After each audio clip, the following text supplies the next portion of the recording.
My child, stop scrolling. Look at me. This message is not just a video. It is a divine intervention, and it carries the weight of eternity wrapped in words. I am the Lord your God, and I have something to say to you. Yes, you. Not by accident. Not by chance. This message is meant just for you. Every second of it is a seed. Every word a key. And if you walk away too soon, you'll miss what I've hidden inside it for your breakthrough. Today, listen with your spirit wide open. Don't blink. Don't scroll. Don't let distraction rob you of destiny. There is something buried in this word that will answer what you've been silently begging me for. And by the time we reach the end, you'll know I've been speaking to you all along. This is sacred. This is personal. And what I'm about to reveal changes everything. My beloved child, slow your breath and still your mind. This is for you, and you alone. I stepped away from the noise of the multitude to sit with you in this intimate space because I long to speak directly into the tenderest place in your spirit. The place no one else sees, no one else understands, and no one else had been able to touch. You have wondered if I see you in the middle of the many. If I notice your quiet obedience, your secret questions, the invisible pain you hide behind your strength. And I say to you now, yes, I see you, not as a face in the crowd, not as a servant in the line of many, but as my child, with your own name, your own ache, your own divine timeline. This message bypasses every filter, every hesitation, and goes straight to the core of who you are, because my love does not generalize, it personalizes. You are not just included in my plans. You are central to them. This is not a blanket of comfort thrown across a room. This is my robe wrapping around you. This is my spirit whispering your name in the silence you've tried to ignore. I'm not offering a word of encouragement for the general weary. I'm giving a precise word with a holy assignment, meant for the exact shape of your wound, the exact texture of your hope, the exact cadence of your journey. I have waited for this moment, not because I was withholding, but because your heart is finally quiet enough, tender enough, brave enough to receive what I've longed to say.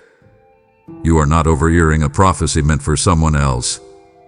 You are not standing in the hallway while others enter the room. You are in the center of my gaze. And this message, it is your divine appointment. I didn't call you here to observe. I summoned you to receive. This is not another word in a sea of sermons. This is a divine whisper, a holy download, a sacred confirmation that heaven's spotlight is on you, not for performance, not for pressure, but for intimacy. This isn't the kind of word that gets passed around. This is the kind that marks, the kind that shifts, the kind that changes everything. And I say it again with all the weight of eternity behind it. This message is meant just for you. Child, you may have felt like this moment came by accident, like you just happened to land here, like it was a coincidence of scrolling, timing, or curiosity. But let me correct that illusion. Nothing, absolutely nothing, about this moment is accidental. You did not wander here by chance. You were drawn. You were summoned.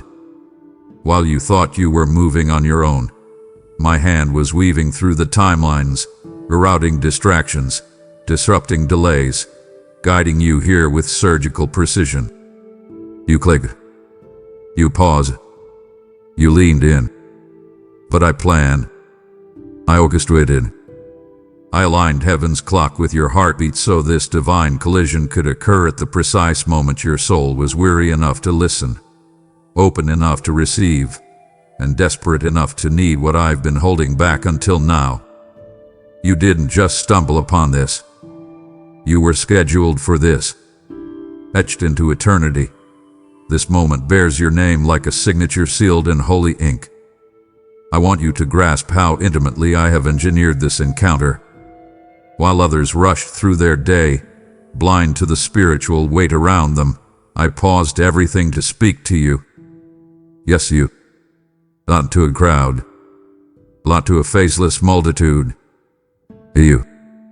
I rerouted angelic activity, delayed announcements of glory, and hushed the corridors of heaven just so I could pour this into your spirit without interference.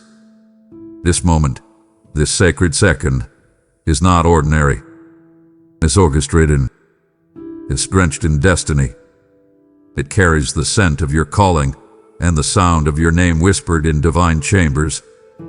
You think you found this message, but really, this message found you. It chased down your fatigue, outran your doubts, pierced through your questions, and planted itself like a flag in the middle of your storm to declare, heaven is not silent. I am not absent. And this message has been tailor-written for your soul's coordinates. Let me show you how precise this orchestration has been. While you were doubting if your prayers mattered, I was dispatching answers behind veils you couldn't see. While you were asking, why haven't I heard anything? I was bending time to align your spirit with my voice. The stillness you mistook for silence was me building suspense for a revelation so weighty, so wonder-filled, so wildly personal. It needed its own room to breathe. You may have assumed you miss your moment. But child, this is your moment. Right now. The fullness of time has kissed your obedience. The culmination of surrender has collided with destiny. And I'm telling you clearly and unmistakably, undeniably, you were meant to be here. Right here. Right now. This is not a passing inspiration. It's a personal visitation. You asked me if I still speak. You begged me for a sign that you weren't forgotten. This message is that sign. Engraved with your fingerprints. Laced with your language. Infused with the intensity of a God who doesn't generalize, but specializes in you. Every word you're reading is more than text. It's thunder. It's not digital. It's divine. This is me, speaking through the veil, pulling back the curtain, entering the chaos of your questions and declaring, I never stopped watching. I never stopped working. And what begins now is a sacred shift, authored by me and activated by your very presence in this space. Let those who have ear to hear. But more than that, let your heart receive. You were summoned here, not randomly but righteously. Because what I'm about to release next, it starts with your name.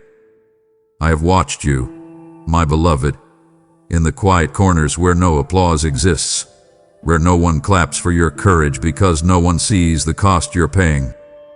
I've seen you sit with questions that don't have simple answers, questions that ripple through your chest at midnight, questions that weigh on your ribcage like bricks at dawn. You've smiled while breaking. You've served while bleeding. You've stood while shaking.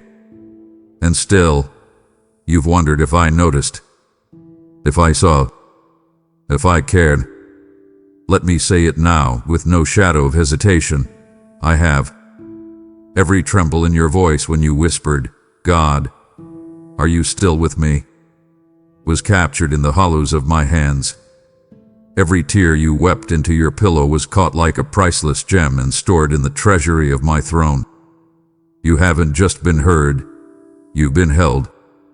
Quietly, completely, compassionately. Your ache is not hidden from me. Your silent struggles, those invisible weights that no one knows you carry, I know them intimately. You did have to scream for me to hear you. You didn't need a perfect prayer. You didn't need to be strong to gain my attention. I was listening when all you had was a whisper. I was leaning in when all you could offer was breath between sobs. The questions you've buried because they felt too complicated, too painful, too blasphemous for religion. I want those. I can handle those. I want the raw, unedited, trembling truths of your heart. Because, child, I'm not here to judge your doubt. I'm here to hold it. I'm not here to correct your sorrow. I'm here to cradle it. And today, after all the silence, after all the waiting, after all the wondering, I am responding. But my response is not merely words, it's movement. I am moving into the places that have stayed closed for too long. I am breathing on the memories you couldn't mourn because the pain felt like poison. I am untying the knots in your chest that formed from years of suppressed disappointment. I am walking into your story with no hesitation, no shame, no scolding. Just restoration. Just resurrection. Just revelation. I am not afraid of your broken places. I do not flinch at your fragility. I don't require perfection to begin miracles. In fact, it's your weakness that attracts my power, your honesty that invites my healing, your need that draws my nearness. And you, my child, are ripe for restoration, because you've dared to ask, even in trembling, even in silence. And now, I answer, not just with words, but with wonders. So don't pull back. Don't dismiss this as just another moment of temporary comfort. This isn't a spiritual sedative. This is divine surgery. I'm not here to numb you. I'm here to heal you. And yes, that healing starts with a response to the very ache you thought I ignored. I heard every tear. I felt every heartbeat that thudded in confusion. And I have come to say, I never left. I was there all along, waiting, watching, weeping with you. And now I'm speaking, loud enough to silence the doubt, clear enough to cast out confusion, tender enough to remind you, you were never alone. You were always held. And today I answer, fully, finally, faithfully. My precious one, I know exactly what you've been feeling, because I have felt it too. The quiet grief of watching others rise while your feet remain planted in places you never chose. The ache of seeing them celebrated while you are barely seen. You've watched their doors swing open with applause while your hands trembled on locked handles. You've cheered for their miracles while wondering if your name had been lost in the shuffle of heaven's attention. You've nodded, smiled, congratulated with grace while your heart whispered, "Did you forget me?" And here's what I need you to know now, clearly, unmistakably, fiercely. No, child. I did not forget. I reserved. I restrained. I preserved. Not because you were overlooked, but because you were being overprepared for something others could never carry. You see, while others ran ahead with blessings they barely prayed for, I was slowing you down because what I've been crafting for you carries eternal weight. What I have set aside for your hands is not common. It is not cheap. It is not fast food served on plastic plates. It is sacred. It is seasoned. It is sealed with glory. And glory, true glory, takes time. You assumed I was delaying you, but in truth, I was protecting what I was placing within you. I was shielding your process from premature exposure. I was guarding the garden of your promise from the frost of comparison and the poison of applause. Because what I am about to reveal through you will not just be seen, it will be studied. Not just appreciated, it will be anointed. Not just celebrated, it will be consecrated. Let me pull back the veil for you. When you felt grounded, it was not a punishment, it was preparation. The roots you developed in obscurity were stretching deeper than the branches of those who soared prematurely. But looked like stillness was actually supernatural strategy. I was forming fortitude in you. I was layering patience with perseverance, endurance with humility, obedience with unshakable identity. Others soared quickly because their wings were light.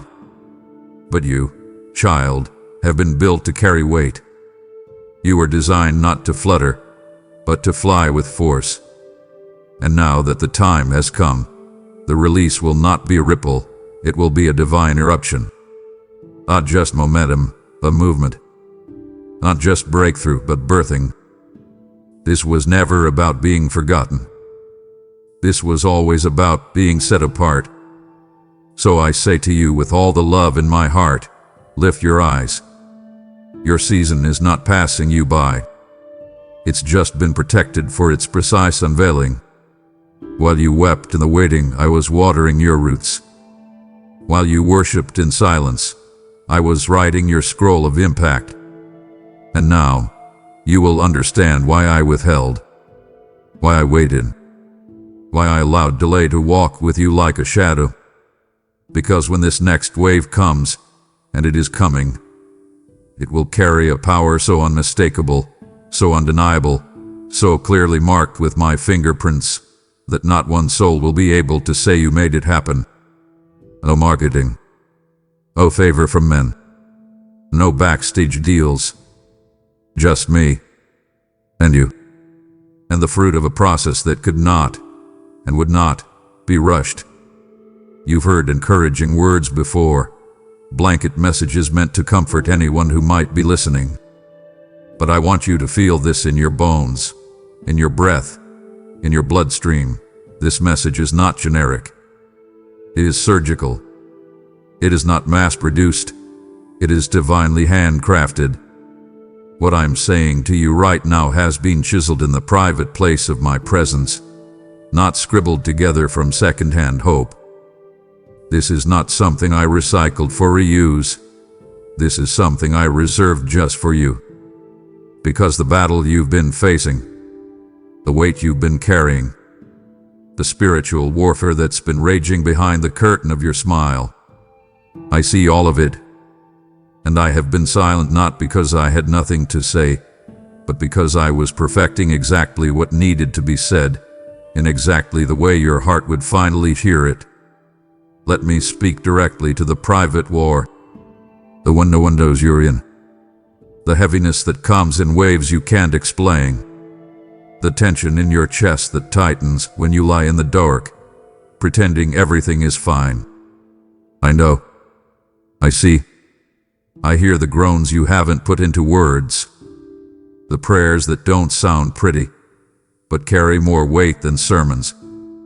The questions that make you feel guilty for even asking them. And here I am, unashamed of your weakness, unafraid of your honesty, unwilling to let you continue thinking I'm distant. I'm right here, not with a vague verse or a prepackaged platitude, but with a prophetic precision so tailored to your present trial that your spirit will tremble under its accuracy. I didn't send this message to encourage. I sent it to intervene. Because what you are going through right now is not normal, child. This isn't just a rough patch. It's a divine confrontation. You're standing in the midst of a battle that has implications far beyond what you see. The enemy has sensed your shift, seen the alignment of what I'm preparing, and he's doing everything he can to destabilize your faith before the unveiling begins. That's why the attacks have gotten more personal. That's why your mind has been under siege. That's why your sleep has felt like a battleground. And that's why I had to deliver this message with my own voice, not through someone else's. Because this war required a weapon forged in fire, not borrowed words, but battle-tested truth. And child, that's what I'm putting in your spirit right now. So receive this word like the lifeline it is. This isn't casual. This isn't comfortable. This is critical. You needed this now. Not tomorrow. Not eventually. Now. Because if you knew how close the turning point truly is, how near the release, how immediate the response, you would weep with relief. And I'm here to tell you, you're not losing your mind. You're gaining spiritual clarity. You're not under punishment, you're under preparation. And I am fighting alongside you in this hidden place. Not watching from a throne, but warring from within you. And what I've spoken through this message will not return empty. It will mark your battle with victory before the sword even falls. Because this message was never meant for the many. It was always meant only for you. Child, breathe with me. Just once, deep and full. Let the weight you didn't even realize you were carrying start to stir. I've seen the heaviness settle on you like a fog. Not all at once, but little by little. A silent suffocation. The kind of weariness that doesn't show up as tears anymore, but in short answers, fake smiles, and the numbness of routine. You haven't just been tired. You've been tethered. Tied down by the tension in your shoulders, bound by the breathlessness of spiritual battle. You've carried burdens not built for your back, worries dressed in silence, pressure disguised as responsibility. And even though you've adjusted to the weight, I haven't. I've been watching every step, every strain, every second your soul whispered, just one more day. And I couldn't stay silent any longer. That's why I'm here. Not to pat your back and walk away, but to break the weight, to shatter the burden, to lift what was never yours to bear. Let me speak into your tension, not as a stranger from heaven, but as the one who lives in the inner chambers of your chest. I have felt every tightening of your spirit, every moment you clenched your jaw to keep from falling apart. You've learned to function with fatigue, to dress up your discouragement, to make pain look polite. But I don't want your presentation, I want your permission. Permission to invade the burden. Permission to walk past your I'm fine and carry the thing that's crushing you from the inside out. I'm not just aware, I'm affected. The ache in your body, the shakiness in your hands, the fog in your mind, they speak a language I understand. And today I speak back, not with rebuke but with relief. Not with expectation, but with exchange. I'm not asking you to push through. I'm asking you to pour it out. Pour the pressure, pour the pretense, pour the pain into my presence right now. Because, child, you were never meant to be this heavy. You weren't created to carry chaos on your shoulders. You were meant to move with grace, to breathe in peace, to walk in the rhythm of rest. But somewhere along the way, you picked up weights disguised as assignments. You took on roles I never wrote for you. You said yes to needs I never asked you to meet. And now your back is bent, your soul is bruised, your joy is buried. But I, your father, your creator, your shepherd, I step in today to do what no other voice could do. I come to lift. I come to unhook what has haunted you. I come to release the grip of stress that's stolen your sleep and silence your soul. You don't need another coping mechanism. You need a divine interruption. And this is it. Let the lifting begin. Let the weight leave, not because the world got lighter, but because you finally gave it to me. I will carry what you cannot. I will hold what was hidden. I will cover what has cracked you open in private. I'm not intimidated by your collapse. I'm not repelled by your weakness. I'm moved by it. You, child, are not a burden to me. You are my beloved. And I have come, not to cheer you on from the sidelines, but to walk into your weariness and lift you, spirit, soul, and body, until the breath in your lungs feels like life again. Child, let's pull back the curtain for a moment. Not for the world to see, but so you can remember what I've never forgotten. I know what others missed. I know what the applause never echoed. I know the layers of your sacrifice, sacrifices that weren't visible, but violent in the spirit. The way you laid down your comfort when no one asked you to. The way you chose obedience when rebellion was easier. I watched you hand me dreams with trembling fingers, not because you didn't want them, but because you wanted me more. I saw that. Heaven saw that. While others were applauded for surface-level surrender, you gave me the real thing, quiet, costly, blood-bought surrender that left no piece of you untouched. And child, it moved me. You moved me. I know what others don't. I know how your prayers were more than words. They were lifelines. They were groans. They were gasps of faith from a place too deep for language. The nights you laid on the floor asking for answers that never came, I was there. The days you kept your smile on while your spirit wept, I recorded every moment. The strength you showed wasn't accidental, it was supernatural. And I know how much it cost. I know what it took to keep going when quitting made sense. I know how many times you gave without receiving, loved without reciprocation, showed up without being seen. You were not ignored. Not by me. Not by heaven. I took note of it all, not just the big sacrifices, but the tiny ones. The ones no one applauded. The ones that felt forgotten. But I remembered. And I remember still. You are not unseen in your strength, and you are not forgotten in your fatigue.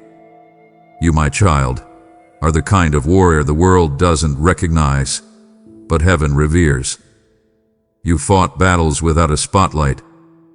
You stood on the edge of breakdowns and still declared, God, I trust you. A declaration, a defiant hope in the dark. It echoed through eternity. You may not have felt strong, but your faith was fierce. Your courage wasn't loud, but it was louder than the lie that said you wouldn't make it. You could have run. You could have hidden. You could have handed me your resignation. But instead, you whispered, here I am. That's all I needed. That's all I've ever needed. And so now, I honor what was hidden. I reward what was unseen. Because what I'm releasing in your life next is not payment. It's recognition. This is not a performance-based reward system. This is heaven responding to history. Your history with me. Your story may be silent on the surface, but in the spirit, it sings. And I heard every word. And now, my child, I sing back. Not just with melody, but with miracles. Not just with words, but with wonders. I know what others never saw. And now, I will show them what only you and I built in the dark. Prepare for public release of a private record. Because nothing, absolutely nothing, was wasted. Oh, my beloved, I know how long the silence stretched. I know how many times you asked, where are you, God? And heard nothing but your own breath bouncing back. I know how you leaned against the stillness, thinking maybe I had moved on. Maybe I was too far away. Maybe I was too occupied with someone else's miracle. But I need you to hear me now. That silence was not absence. It was orchestration. I wasn't punishing you with delay. I was preserving you in stillness. Because there are words too weighty to deliver to a restless heart. There are truths too sacred to throw into a storm. I waited, not because I forgot, but because I needed your heart to slow down. I needed the noise around you to fall away. I needed the layers of fear and performance and pride to melt until all that remained was the raw, ready soil of surrender. And now, child, now, it is time. Do you know what it's like to hold a word in your spirit for years? To carry a message in your heart like a fire shut up in your bones? That's what I've done for you. I've held back what I longed to release. I've waited like a lover pacing before a wedding, aching to reveal everything, but unwilling to rush the moment. I didn't withhold to hurt you, I withheld to heighten the revelation. Because there is an exact second, an eternal intersection, when your spirit aligns with my voice, and this is that second. The moment when your defenses are finally down. The moment when you're no longer trying to impress me, perform for me, or manipulate the outcome. The moment when your soul says, "Speak, Lord. I'm listening." And child, I am speaking now. I want you to know how fiercely I've longed for this connection. Not just your attendance in prayer, but your attention. Not just your presence in church, but your posture in my presence. You see, I never wanted empty rituals. I've always wanted real relationship. I've been hovering near you in the midnight hour, watching as your heart softened with every sigh. I watched the crushing break the walls of your pride. I watched the disappointment scrape away the distractions. And I said to the angels, now the soil is ready. You see, I don't waste my words. I don't scatter my secrets casually. I speak when the heart can hold it. And your heart, right now, is sacred ground. Open, tender, teachable. You are no longer reaching for me with clenched fists. You're reaching with open hands. And that's why the heavens are speaking now. What I'm pouring into you in this season will not be caught by the distracted. It won't be grasped by the hurried. This revelation is for the one who waited, the one who stayed, the one who kept the flame flickering even when the oil ran low. And you, child, are that one. You didn't miss the moment. You became the moment. The very silence that made you question me is the same silence that now proves the intimacy I'm unveiling. I waited until your heart was soft enough to cradle truth and strong enough to carry it. And now that you are here, open and hungry, I will hold nothing back. Is it the moment the sealed scroll rolled? This is the moment the mystery makes sense. This is the moment you realize I wasn't quiet to punish you. I was quiet to protect what I've longed to say, and I'm saying it now because you are finally ready to hear it.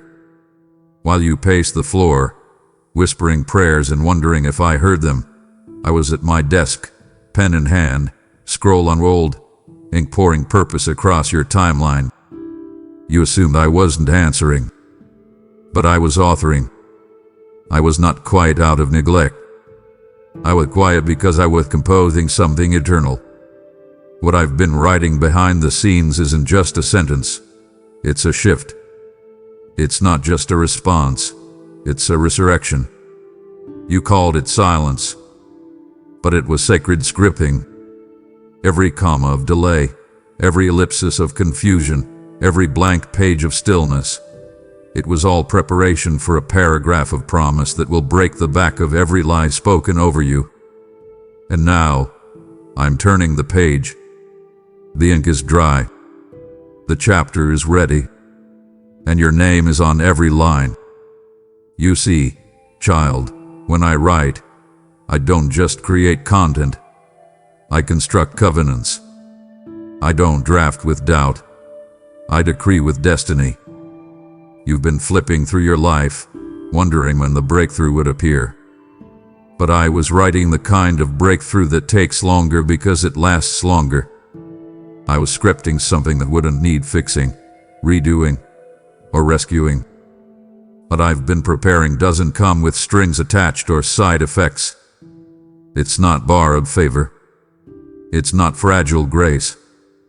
It's fortified. It's been steeped in sanctification, baked in the heat of delay, refined through fire and still intact. That's why it took so long. Because what I'm about to release can't be shaken. It can't be stolen. It can't be mistaken for anything but me. I want you to understand this. The silence was part of the structure. Like a playwright pauses before the plot twist, like a conductor holds a breath before the crescendo, I too inserted stillness to amplify the revelation. That stillness, it wasn't empty, it was everything. It was alignment, atmosphere, anointing. I was shifting heavenly scaffolding around your destiny, anchoring angels in position, moving mountains beneath your feet while you stood in the dark thinking nothing was happening. But something was happening, something holy, something breathtaking, something your enemies will not be able to deny and your doubters won't be able to explain. This chapter I've written for you will be read in rooms you never entered. It will echo in hearts that once dismissed you, and it will bear only one signature, mine, to hold your head high. Not because everything makes sense, but because now you know. I never stopped writing. Even when you stopped believing. Even when you said, maybe it's too late. Even when you closed your journal and said, maybe this isn't for me. I kept writing. I wrote for the future you couldn't see. I penned promises that would survive your pain. And now, child, this chapter is ready. It won't be delayed another day. You are about to live in the narrative I designed while you were surviving the silence. Watch how the lines fall into place. Watch how the script surpasses every expectation. Because I didn't just answer your prayers, I authored your deliverance with my own hand. You may have received many words before, sermons, scriptures, encouragement spoken in passing or printed in devotionals, and those were good. They carried light for the moment. But this is different. This isn't just a whisper of comfort, a pat on the shoulder to help you get by.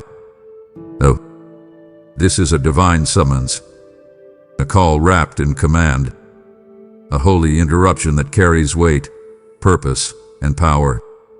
I didn't fit this message into the schedule of heaven. I cleared the schedule for you. I didn't send a messenger. I didn't dispatch a proxy. I came myself, with full authority, with full awareness of your situation, with the kind of love that rearranges galaxies just to reach your room. Because, child, your life is not background scenery in my story. It's center stage. Your breath is not background noise in my ears. It's a beloved rhythm I've memorized. What I am saying now didn't come from a stack of recycled encouragements. It wasn't pulled from a pile of generic promises.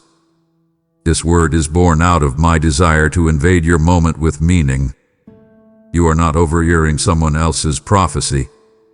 You are not standing outside the temple hoping for a word to trickle through the door. You are the temple, and I am the voice filling your holy place. I speak with specificity because I love with intensity. I draw near not because you earned it, but because I chose to. Your name is not one of many I'm speaking over today. It's the only name I'm calling in this conversation. I didn't pause the universe because I felt obligated. I paused it because I am obsessed with you, not in a shallow sense, but in the fullness of covenant, in the fire of divine jealousy, in the tenderness of a father who refuses to let his child miss the moment. You have no idea the warfare that surrounded the delivery of this word, the principalities that tried to clog the path, the distractions that were designed to detour your attention. But here you were, and here I am. You responded to the tug in your chest. You leaned into the stirring, and now heaven responds in kind. This is not encouragement for your emotions. This is impartation for your spirit. What I'm saying is not a suggestion. It's a strategy. What I'm releasing is not emotional fluff. It's a sacred foundation for your next movement. I'm not soothing you for sleep. I'm waking you for destiny. I'm igniting something in you that will not go out after the screen dims. This message will cling to your ribs, echo in your footsteps, and follow your thoughts like a holy shadow. Because I didn't come just to speak, I came to shift. So sit up, child. Listen like your future depends on it, because it does. You prayed for signs. You begged for clarity. And this is it.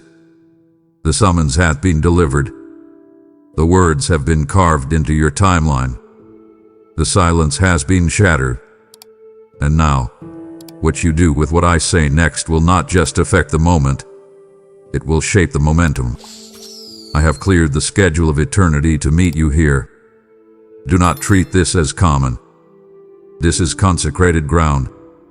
You are not consuming content, you are encountering your Creator. And what I say next will carry you into the corridors of what you were born to do. You've been summoned, beloved. Respond accordingly. You've asked for clarity, over and over again. You've knelt in dark rooms whispering, God, if it's really you, show me. Tell me. Make it plain. You've grown weary of guesswork, tired of decoding signs, worn from wondering if you're missing something obvious. And I have heard every plea, every trembling request for a voice that cuts through the fog. And now, without metaphor, without mystery, I am answering. Let there be no confusion. You are chosen. Chosen not as a backup, not as a substitute, not as a second best. Chosen from the foundation of the world. Chosen before the battles. Chosen before the breakdown. Chosen when you didn't even know what you carried. Chosen when all you had was breath and brokenness. Let the confusion end now. You are seen. You are set apart. You are not optional to my plan. You are essential.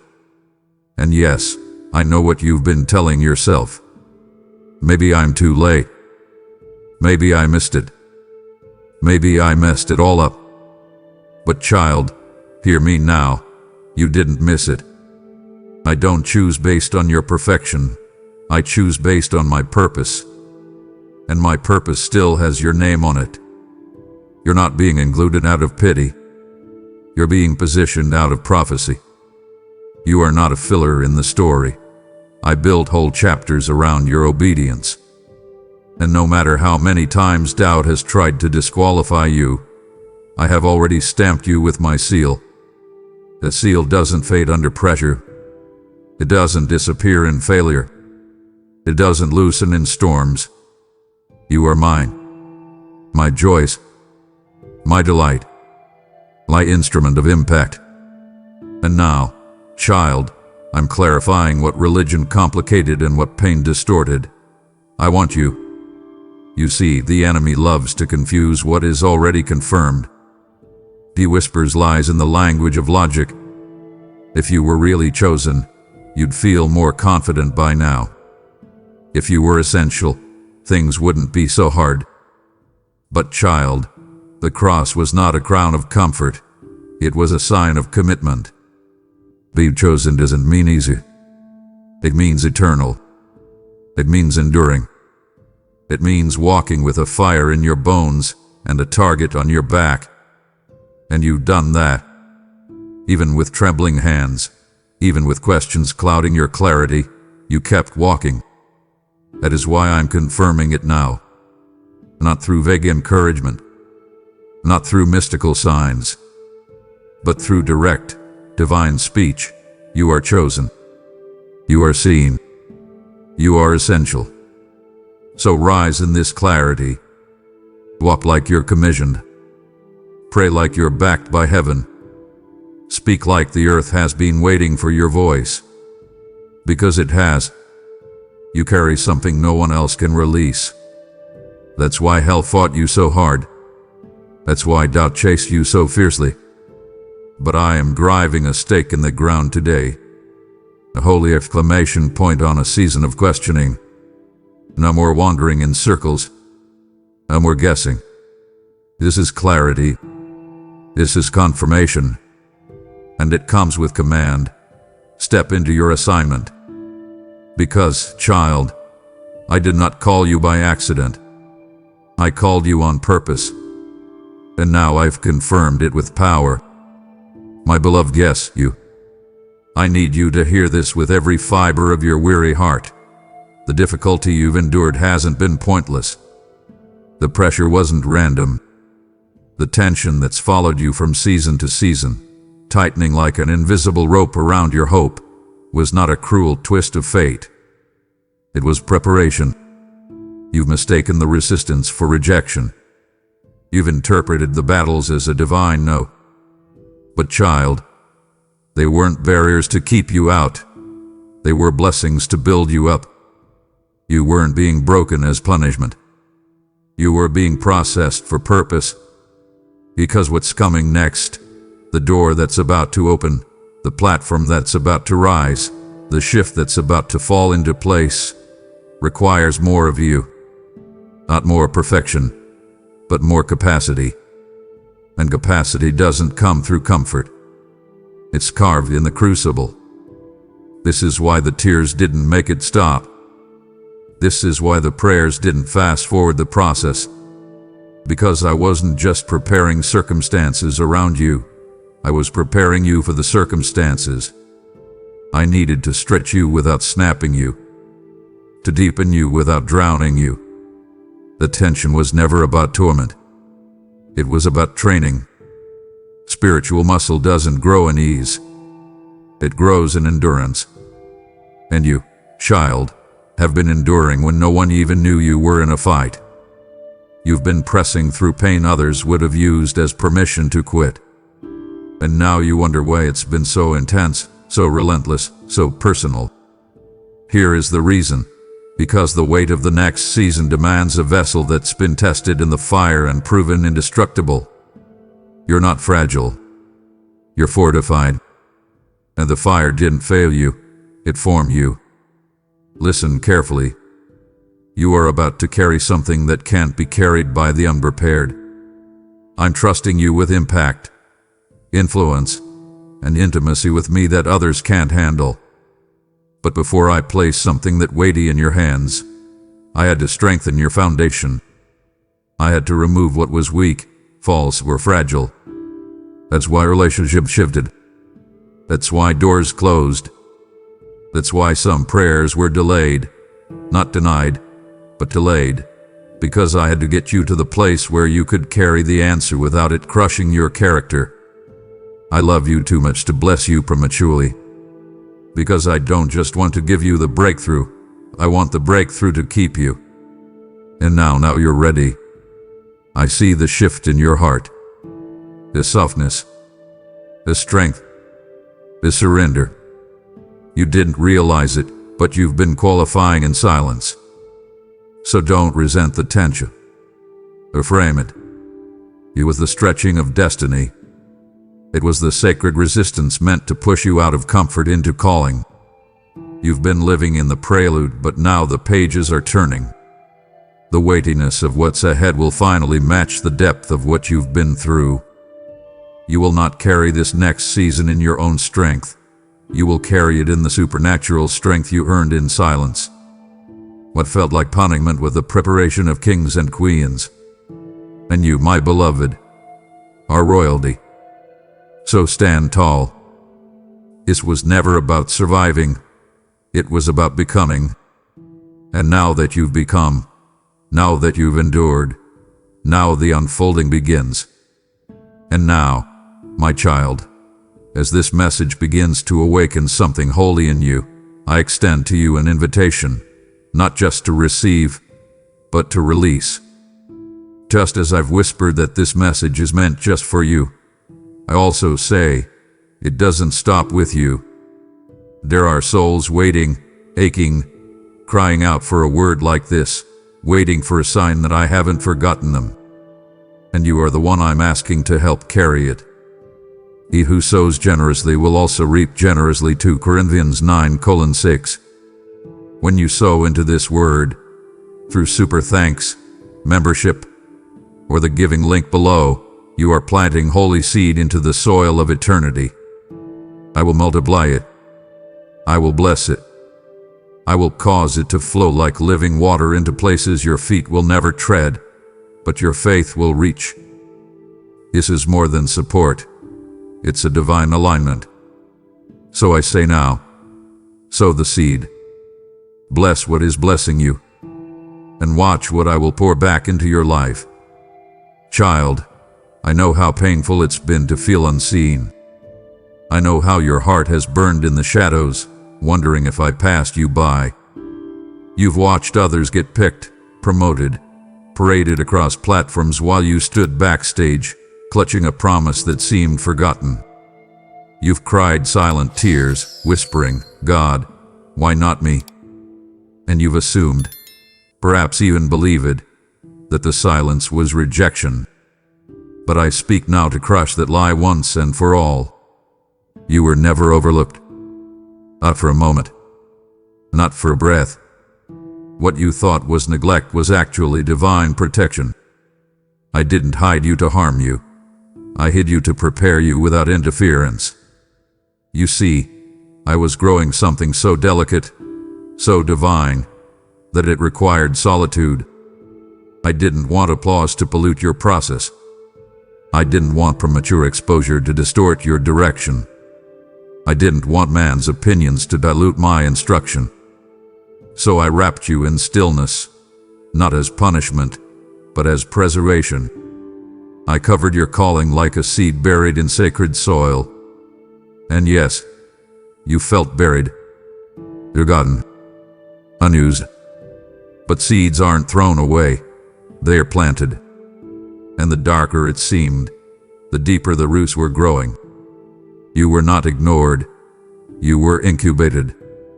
I hid you not because you were disqualified, but because you were too valuable to unveil before the time was right.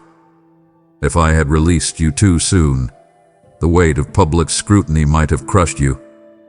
If I had answered all your prayers on your timeline, you may have mishandled the miracle. I was not being cruel, I was being careful. And now, look at what's happened in secret. Your heart has been humbled. Your ears have been tuned to my voice. Your strength had been rebuilt, not on performance but on presence. While others were chasing stages, you were chasing me. While others were perfecting their image, you were purifying your motives. And now, child, the time is near. The hidden season is ending. But I've grown in the dark.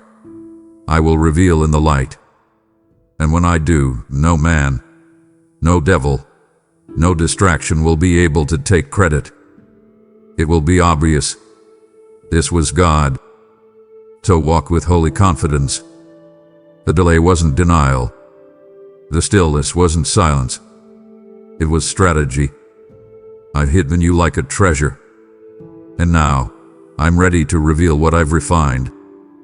The voices that forgot you will soon marvel. Not because of Indian, but because of Indian. I'm bringing you out, not just with a whisper, but with a wave. And everything I preserved in secret will now speak loudly in the open. You were never overlooked. You were protected. And what I've grown in private will now rise in power. Child, listen closely, because this is one of the most important things I need you to understand today. I did not expose you prematurely because I was building something too sacred to be touched by human hands. You've misread my protection as neglect. You've questioned why your voice seemed muffled while others were given a megaphone. But you see through time, I see through eternity. While you were begging to be seen, I was shielding you from being shaped by lesser hands. There are things I wanted to do in you that could not be molded in the marketplace, only in the secret place. I was never trying to keep you hidden to harm you. I was hiding you to heal you, to hollow you out from the inside so I could fill you with things that could not be bought, borrowed, or manufactured. Others have been visible, yes, but visibility without substance leads to collapse. And what I've called you to carry is too weighty, too weight-bearing, too history-shifting to be built on unstable ground. I wasn't in a rush to reveal you. I was focused on rooting you. Deep roots. Sacred silence. A foundation that could not be shaken by applause or attacked by envy. The world glorifies exposure. But I honor transformation. And transformation happens in the dark, in the quiet, in the holy hush where no one is watching but me. You weren't buried under disappointment. You were planted under design. And now you are sprouting from the inside out, not needing validation to stand tall, not needing approval to bloom. Because I built you in the place where only my hands had access. And child, do you know what that means? It means what's about to be revealed in your life will carry a fragrance no man can fake. It will smell like sanctification. It will drip with divinely timed glory. People will ask, where did they come from?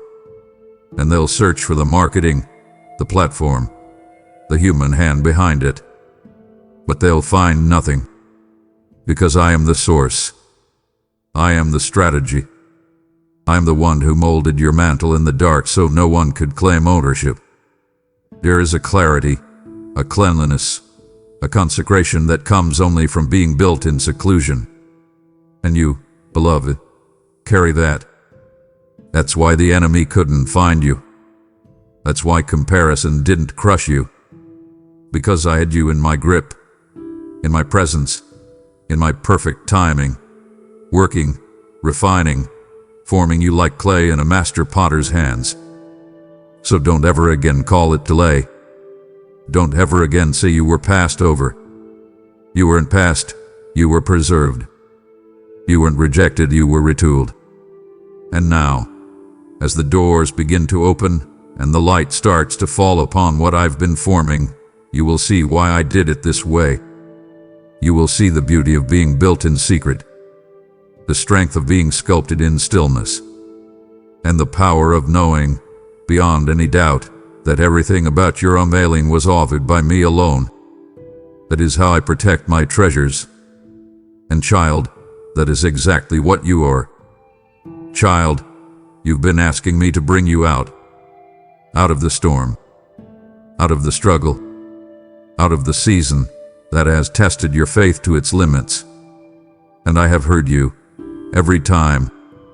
Your prayers have not gone unanswered. Your cries have not echoed into emptiness.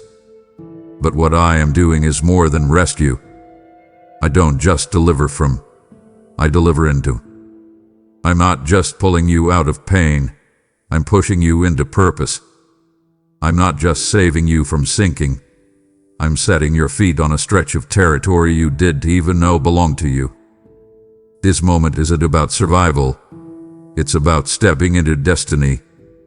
There is land, there is legacy, there is life that has been waiting on your arrival. And I am not sending you limping, I am sending you launched.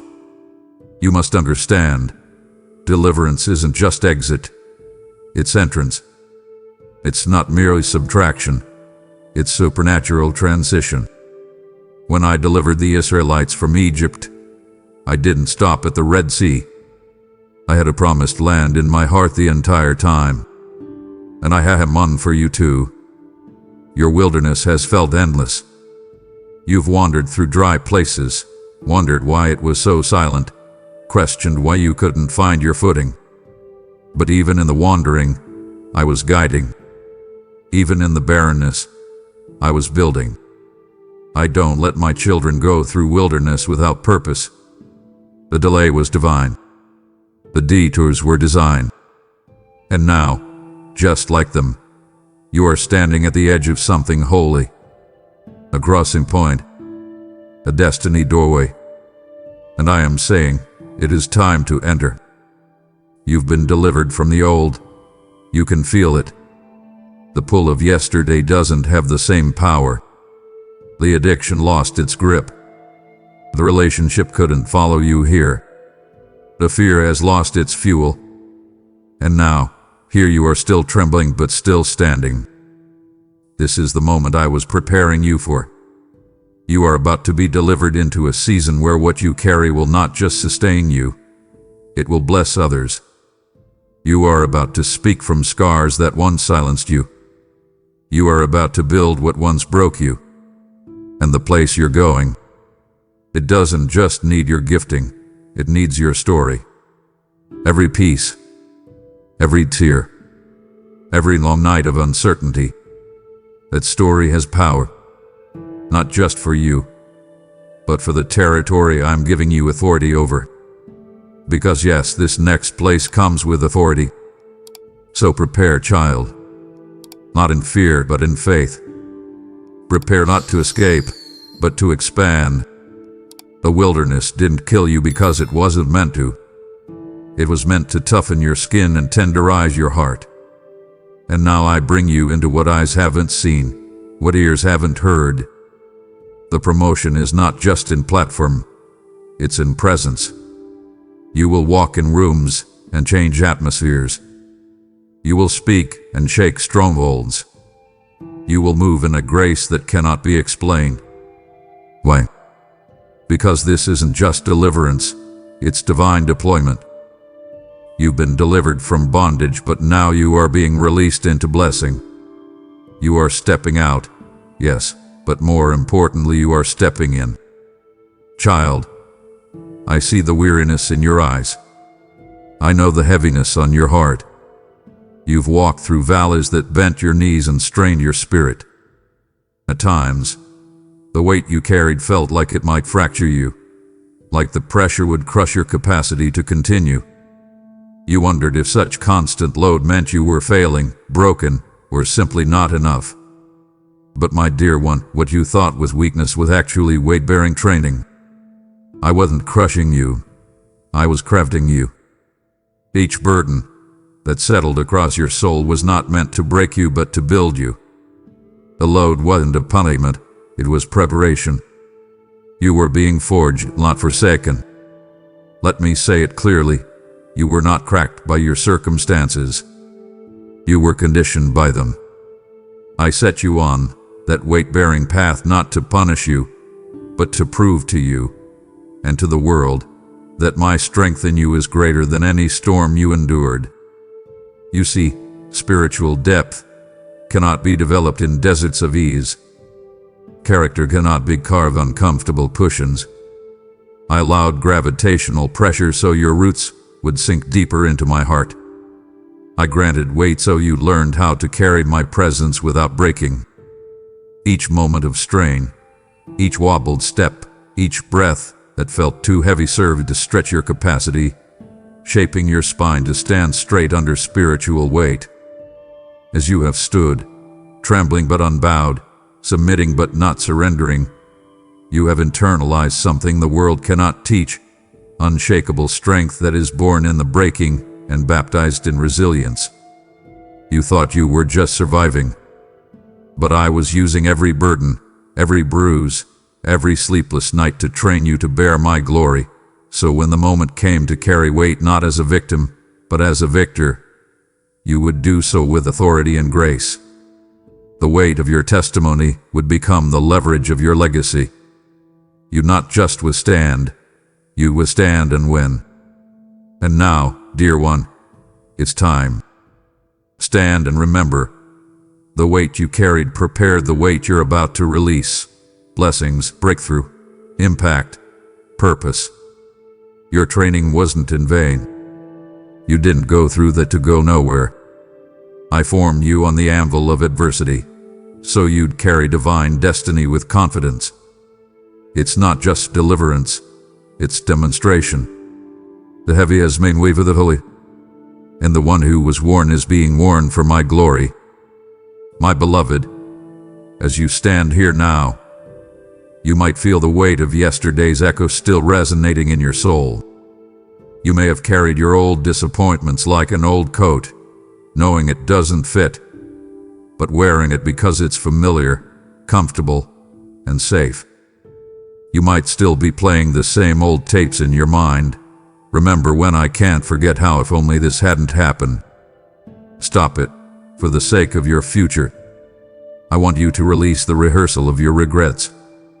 I want you to step away from the well-worn script of weakness and open your hands to the unscripted, unstoppable shift I'm bringing. What I have for you now is not a run of failures. It's a holy unfolding, a new chapter blooming from the heart of hope, written by me, and far removed from the mistakes you've memorized. You see, what lies ahead bears no resemblance to what you've left behind. The The pain you thought would define you does not. The shame you believed would enslave you cannot. What's ahead is sacred, set apart, and shockingly new. It's painted in hope, inked with purpose, and lit with the brilliance of my promises that have walked with you all along, even when you couldn't see them. Every letdown only prepared you for greater lift. Every closed door directed you toward better, and every scar will serve as a silent signpost to shelter others. The road behind you, though rough, was not the route of your story. It was a runway to destiny. So, stop rehearsing if-onlys and what might have beens. You are not destined to repeat history. You are driven into destiny. I'm untying the cords that tied you to yesterday's ache. I'm unfolding a glory that carries deliverance beyond anything you could have asked, imagined, or hoped for. What I've forgotten? Nothing. What I've abandoned? No, not you. I held you in times of uncertainty. I've tended your wounds in silence. I have never lost sight of you. And now, I'm asking you to stop rehearsing what was and start receiving what's to be. Listen in the quiet. I'm speaking of new doors, unexpected opportunities, divine connections, fresh favor, resurrected dreams, sharpened passions, and sacred assignments. I'm handing you a script not based on who you were, but on who you are becoming. And underneath that overarching newness, you will find my fingerprints, the foundation of faith, and the unmistakable fragrance of my presence. So breathe, beloved, and lean into the future I've been shaping in secret. It's not a repeat. It's a revelation. It's a resurrection. It's the promised, holy unfolding of what I've never forgotten, and what you are about to fully receive. Child, pause with me here. Be still, and let the weight of these words press past your surface and into the marrow of your soul. There is more in you. Not might be. Not could have been. Not used to be. There is more. More strength. More glory. More fire. More capacity. I've seen it all along. While you've been doubting, I've been drawing.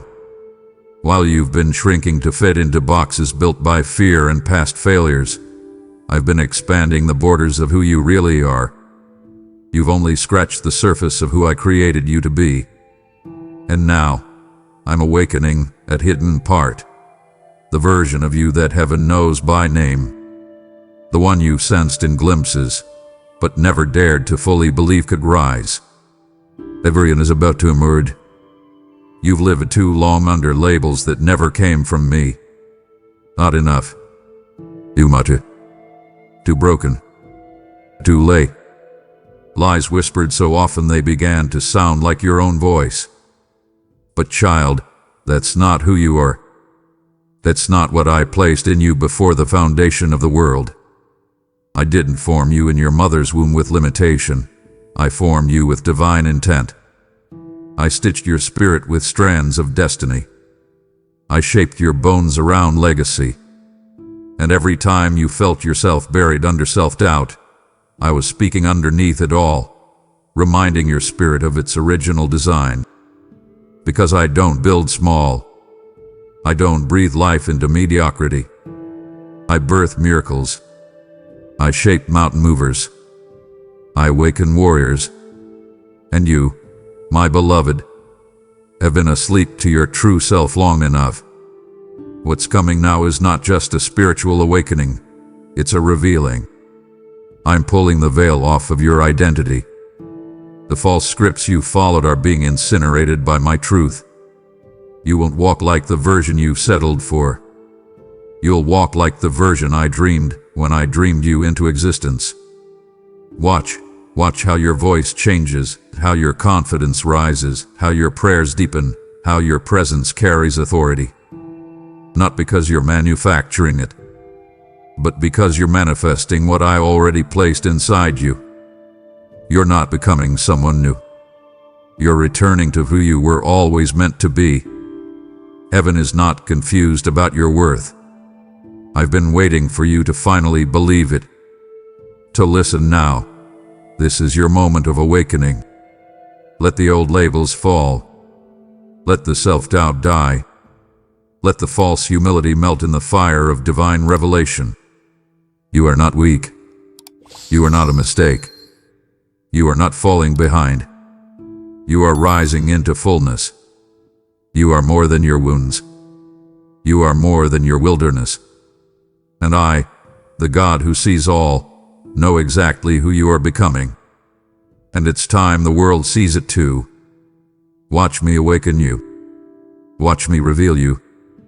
Watch me breathe into your buried strength and summon it to the surface. Because what's coming through you is about to change everything around you. Child, the ache of comparison had been stealing your joy for far too long. You scroll, you watch, you listen to others declare their wins, their breakthroughs, their finally moments, and silently, almost without permission, your heart sinks. Why not me? You whisper. Why is it taking so long? And the deeper question you never speak aloud, did God forget about me? But I come to you now, not in vague encouragement, but in truth that cuts through every lie. I did not forget you. I did not overlook you. I did not delay you because you were unworthy. I delayed you because I was being strategic. What you saw a pause, I saw a preparation. What you called slow, I called sacred timing. You must understand this. Destiny is not a race. It is a revelation, unfolded in perfect sequence, like pages in a divine script. The reason others may have gotten there first is not because they are ahead of you. It's because their assignment required a different route. You are not behind, you are aligned. Your lane is not your lane. Their chapter is not your chapter. I didn't write your journey with comparison in mind. I wrote it with completion in mind. And when you step into what I've designed, you will see that nothing was wasted. The years that felt silent were years of structuring. The moments that felt void were packed with divine alignment. You haven't been delayed. You've been developed. Developed in secret. Developed in silence. Developed with precision. The places I'm sending you require a kind of maturity, a depth, a spiritual stability that cannot be microwaved. And you, my beloved, have been marinating in heaven's timing. When I release you fully, it won't be a trickle, it'll be a torrent. A rush of revelation, a river of reward, an outpouring so undeniable it will silence every doubt that ever whispered you were late. It will all make sense, not just in hindsight, but in impact. You will stand in places no one thought you'd reach and realize, this is what the wait was for. So stop looking sideways. Stop scrolling through timelines that were never meant to be yours. Your pace is divine. Your positioning is perfect. And your promotion, it's about to be personal, prophetic, and public. I've kept you in my hand. I've ordered every step. And now, what I've hidden in time is about to be revealed in fullness. The moment is near when everything that confused you will clarify, when every unanswered prayer will be understood, and when every step you took in the dark will lead you straight into the light. So walk forward, not with envy, but with expectation. Your timeline is holy. And I, your God, have been right on time all along. Child, you have no idea how much I've wept with you. Yes, I, the Eternal, the Omnipotent, the Almighty, I have felt every ounce of your ache. Your pain has never been invisible to me. Not once have your tears fallen without purpose. You may have cried in silence, hidden beneath covers, muffled by pillows, or masked behind a smile in public, but in heaven, those tears sounded like trumpets. Every drop spoke volumes. Each one was received, not ignored, not dismissed, but collected, stored in the very bowl before my throne, a sacred symbol of suffering not wasted, but weighed. Because your pain is precious to me. Your groans, your sighs, your breathless moments of despair, I've heard them all, and more than heard them, have translated them. Every unspoken word, every feeling too tangled to articulate, I understood it, and I responded, even when you didn't feel me near. You see, I'm not a distant God observing your pain from afar. I am the God who enters it. I walk into the room when others walk out. I sit beside you when even you can't stand yourself. I have held you when your soul was too numb to reach out. I was there when you collapsed on the bathroom floor. I was there when the betrayal crushed your trust. I was there when the loneliness screamed louder than the worship music. I was not absent. I was absorbing it. And not just watching it. I was recording it. Because not one mold of agony goes unnoticed. Not one. I'm too faithful, too tender, too invested in you to allow even one cry to be wasted. And now I want you to understand something that will shift your entire perspective. Those tears you thought were signs of weakness. They were seeds. Seeds of glory. Seeds of breakthrough. Seeds of sacred strength. And I have not only collected them, I've counted them. And now I am watering those very seeds with my own hand. What you wept in private is about to bloom in public. What you carried in silence is about to speak louder than any sermon. I don't just remember your tears. I redeem them. And the groans, the ones you couldn't even shape into prayer, I translated them into language the angels could carry into my courts. Your pain became the poetry of heaven, and I have already begun turning it into power. So don't ever say again, does God even see me? Don't ever say, did he forget what I went through? I did not forget. I cannot forget. You are engraved on my hands. Your pain pulses through my compassion. And now, child, it is time. Time for those tears to turn into testimony. Time for the sorrow to shift into strength. You've mourned long enough. Now you will see the reason behind the rain. And when you do, you'll understand it was never wasted. It was woven into a tapestry of glory, threaded by the hands of a God who felt every single tear. Beloved, I see you. I see beyond the surface, beyond the calm exterior you present to the world. I see the midnight battles, the internal wars, the silent fights that rage behind your eyes. I see the moments when you smile while bleeding, when you serve while breaking, when you keep showing up when everything inside you wants to disappear. I see you. I see the weight you carry that no one applauds, the burdens you bear that no one knows to pray about, the thoughts you battle that no one would believe you wrestle with. I see you.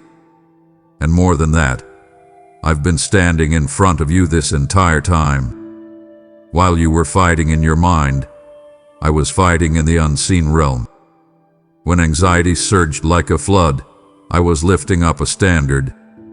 When the enemy plotted to take your mind, your peace, your purpose, I stepped in between. When you felt like giving up, it wasn't your strength that sustained you. It was mine. I stood between you and the arrow, between you and the shame, between you and the sabotage. I've blocked attacks you never even knew were coming. I intercepted lies before they reached your ears. I rerouted destruction that had your name written on it. Because I'm not just watching your battle, I'm winning it for you. Yes, you fought, but not alone. You've pressed, but not unguarded. My angels have surrounded you. My spirit has strengthened you. My hand has held you. I didn't promise you wouldn't feel the war, but I did promise you'd survive it. And child, you have. Even in your weakness, you were winning. Because I stood in front of you. And now I'm removing some battles altogether. The ones you didn't start but still had to finish. The ones that drained your joy. The ones that left you depleted. I'm bringing closure to conflicts. I'm ending invisible warfare. And I'm lifting you out of survival mode and into stability. So hold your head up, not because you fought flawlessly, but because you were never forsaken. Not once. Not in the darkest night. Not in the fiercest fire. I was there, and I will always be there. Because I don't just fight for you. I fiercely protect what is mine. You, child, are mine. I don't stand at a distance. I stand in the gap. Between you and despair. Between you and destruction. Between you and every plot meant to derail your purpose. You are not just surviving. You are shielded. And the proof of it is this. You're still here. Still breathing. Still believing. And I, your God, am still standing guard. Child, if you only knew how I see you. If you could glimpse what I see when I look at your scars, not as stains but as sacred stories. You've carried shame like a shadow, haven't you? Trying to move forward, yet constantly looking over your shoulder, wondering when the past will catch up. You've been convinced that what happened, what you did, or what was done to you, somehow placed you on a lower tier in my kingdom. You thought it disqualified you. You thought it discounted your destiny. But hear me clearly, it did. What the enemy whispered would bury you, I have already decided to use as your platform. I do not discard the broken. I elevate them. I do not avoid the wounded. I anoint them. And what you thought was your deepest disqualification, I'm now turning into your greatest qualification. I want you to listen, not with your ears, but with your spirit. Your pain has prepared a pulpit. Not a literal one, perhaps, but a place of influence, a place of voice, a space of transformation. The very area where you felt the most shame, the most rejection, the most failure, that is the soil I'm using to grow supernatural strength. Why? Because only those who have been in the pit can speak with authority about the palace. Only those who've wrestled in the dark can carry light that liberates others. You see, your resume isn't ruined, it's real. And I don't need perfect vessels. I need willing ones. Willing to be transparent. Willing to be transformed. And you, my beloved, are ready. You said, but God, if they knew what I've done, and I say to you, if you knew what I'm about to do through you, you'd stop hiding your history and start healing from it. I'm not intimidated by your past.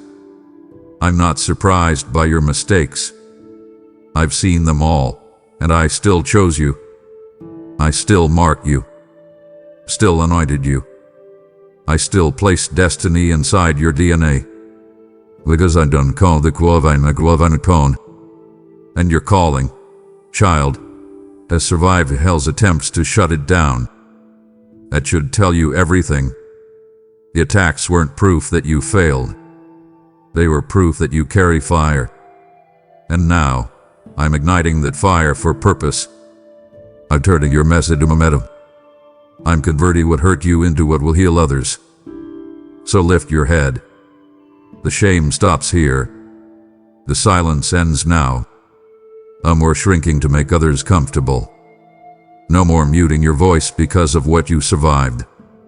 I'm pulling you out of the corner and placing you on a stage, not to glorify your past, but to magnify my power in it.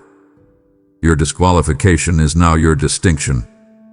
The enemy wanted you disarmed, but I have rearmed you. And you will speak with clarity, pray with authority, love with depth, and lead with the scars to prove you've been through it and beat it. Because what once shamed you will now showcase my strength. You've walked with me through silence and fire, and now you've seen. This message was never random. It was designed with your name written in the folds of every word. But now I ask, will you help carry this same word to another soul whose spirit is trembling in the shadows? I've placed my oil in your hands. Will you pour it? I've placed my light in your heart. Will you share it? Give, and it shall be given to you. Pressed down, shaken together, and running over. Luke 6:38. When you give through super thanks, membership, or the link below, you are not funding a message, you are fueling a movement. You are joining me in lifting others from despair into destiny. This is not a moment of charity. It is a moment of calling. Do it now, for the one who needs to hear that this message is meant for them, too. Breathe, a child. Just for a moment. Exhale. Let go of the pressure you've placed on yourself to figure it all out. The deadlines, the decisions, the forks in the road that keep you up at night. You've worn yourself down with worry, haven't you? Trying to make the right move. Trying not to miss it. Trying to make it happen, by force, by logic, by hustle. But hear me now, you don't have to force what I've already finished. You don't have to pry open what I've already unlocked. When I open a door, peace walks in with it. You won't have to chase it, manipulate it, or manufacture it. What is from me will flow, and what resists you with confusion and chaos is not your portion. I lead by still waters, not stormy striving. You see, when I declare it is time, the doors don't creak, they fly open. When I say this is the way, you won't need to second guess every step. I'm not hiding your path, I'm clearing it. Even now, behind the scenes, I'm moving pieces into place. I'm stirring hearts. I'm aligning opportunities. I'm orchestrating divine intersections that will require no performance from you, only obedience. I don't call you to exhaustion. I call you to excellence through rest. Rest in my strength. Rest in my voice. Rest in knowing that I, the Lord your God, go before you. I level mountains. I part seas. I silence storms. And I will not let you miss what I have for you, not when your heart is surrendered and your spirit is listening. I know the pressure you feel. To get it right. To not waste time. To live up to expectations others placed on you, or that you placed on yourself. But here's the truth. My timeline doesn't run on anxiety. I'm not in a rush. I'm in alignment. And when the time is right, you won't have to beg for the door to open. It will open because I decreed it. It will open because I designed it. And when you walk through it, you will feel fear, you'll feel flow. The peace that passes understanding will be your confirmation. The clarity that cancels chaos will be your sign. You won't feel frantic. You will feel full. Full of faith. Full of fire. Full of the confidence that only comes from knowing your steps are ordered by the Lord. So stop trying to create what I've already crafted. You don't need to manipulate the outcome. You just need to listen for the instruction. Stay sensitive. Stay surrendered. Keep your heart open and your feet ready. Because when the moment comes, and it is coming, you'll know. The door will swing, the path will shine, and peace will pour in like oil. That's how you'll know it's me. Because I'm not just opening a door, I'm walking through it with you. And everything behind that door has already been prepared. Child, you've been walking with a secret pressure in your chest, a clock that ticks behind your ribs, whispering that you're too late, too slow, too far behind to catch what I promised. But let me tear down that lie right now. You're not late. Not in my eyes. Not in the realm of destiny. Not for what I've planned. Heaven doesn't measure time by minutes and milestones. It measures by readiness and revelation. And even when it feels like everyone else is sprinting ahead, I want you to know something sacred. You are moving in step with me. You are not behind. You are in divine sync with the God who writes eternity in moments and works miracles on what looks like a delay. You see, I've never asked you to compete with someone else's calendar. I've never judged you by what others have achieved. I'm not comparing your pace to theirs. I'm aligning you with mine. And my pace is not random. It's surgical, strategic, supernatural.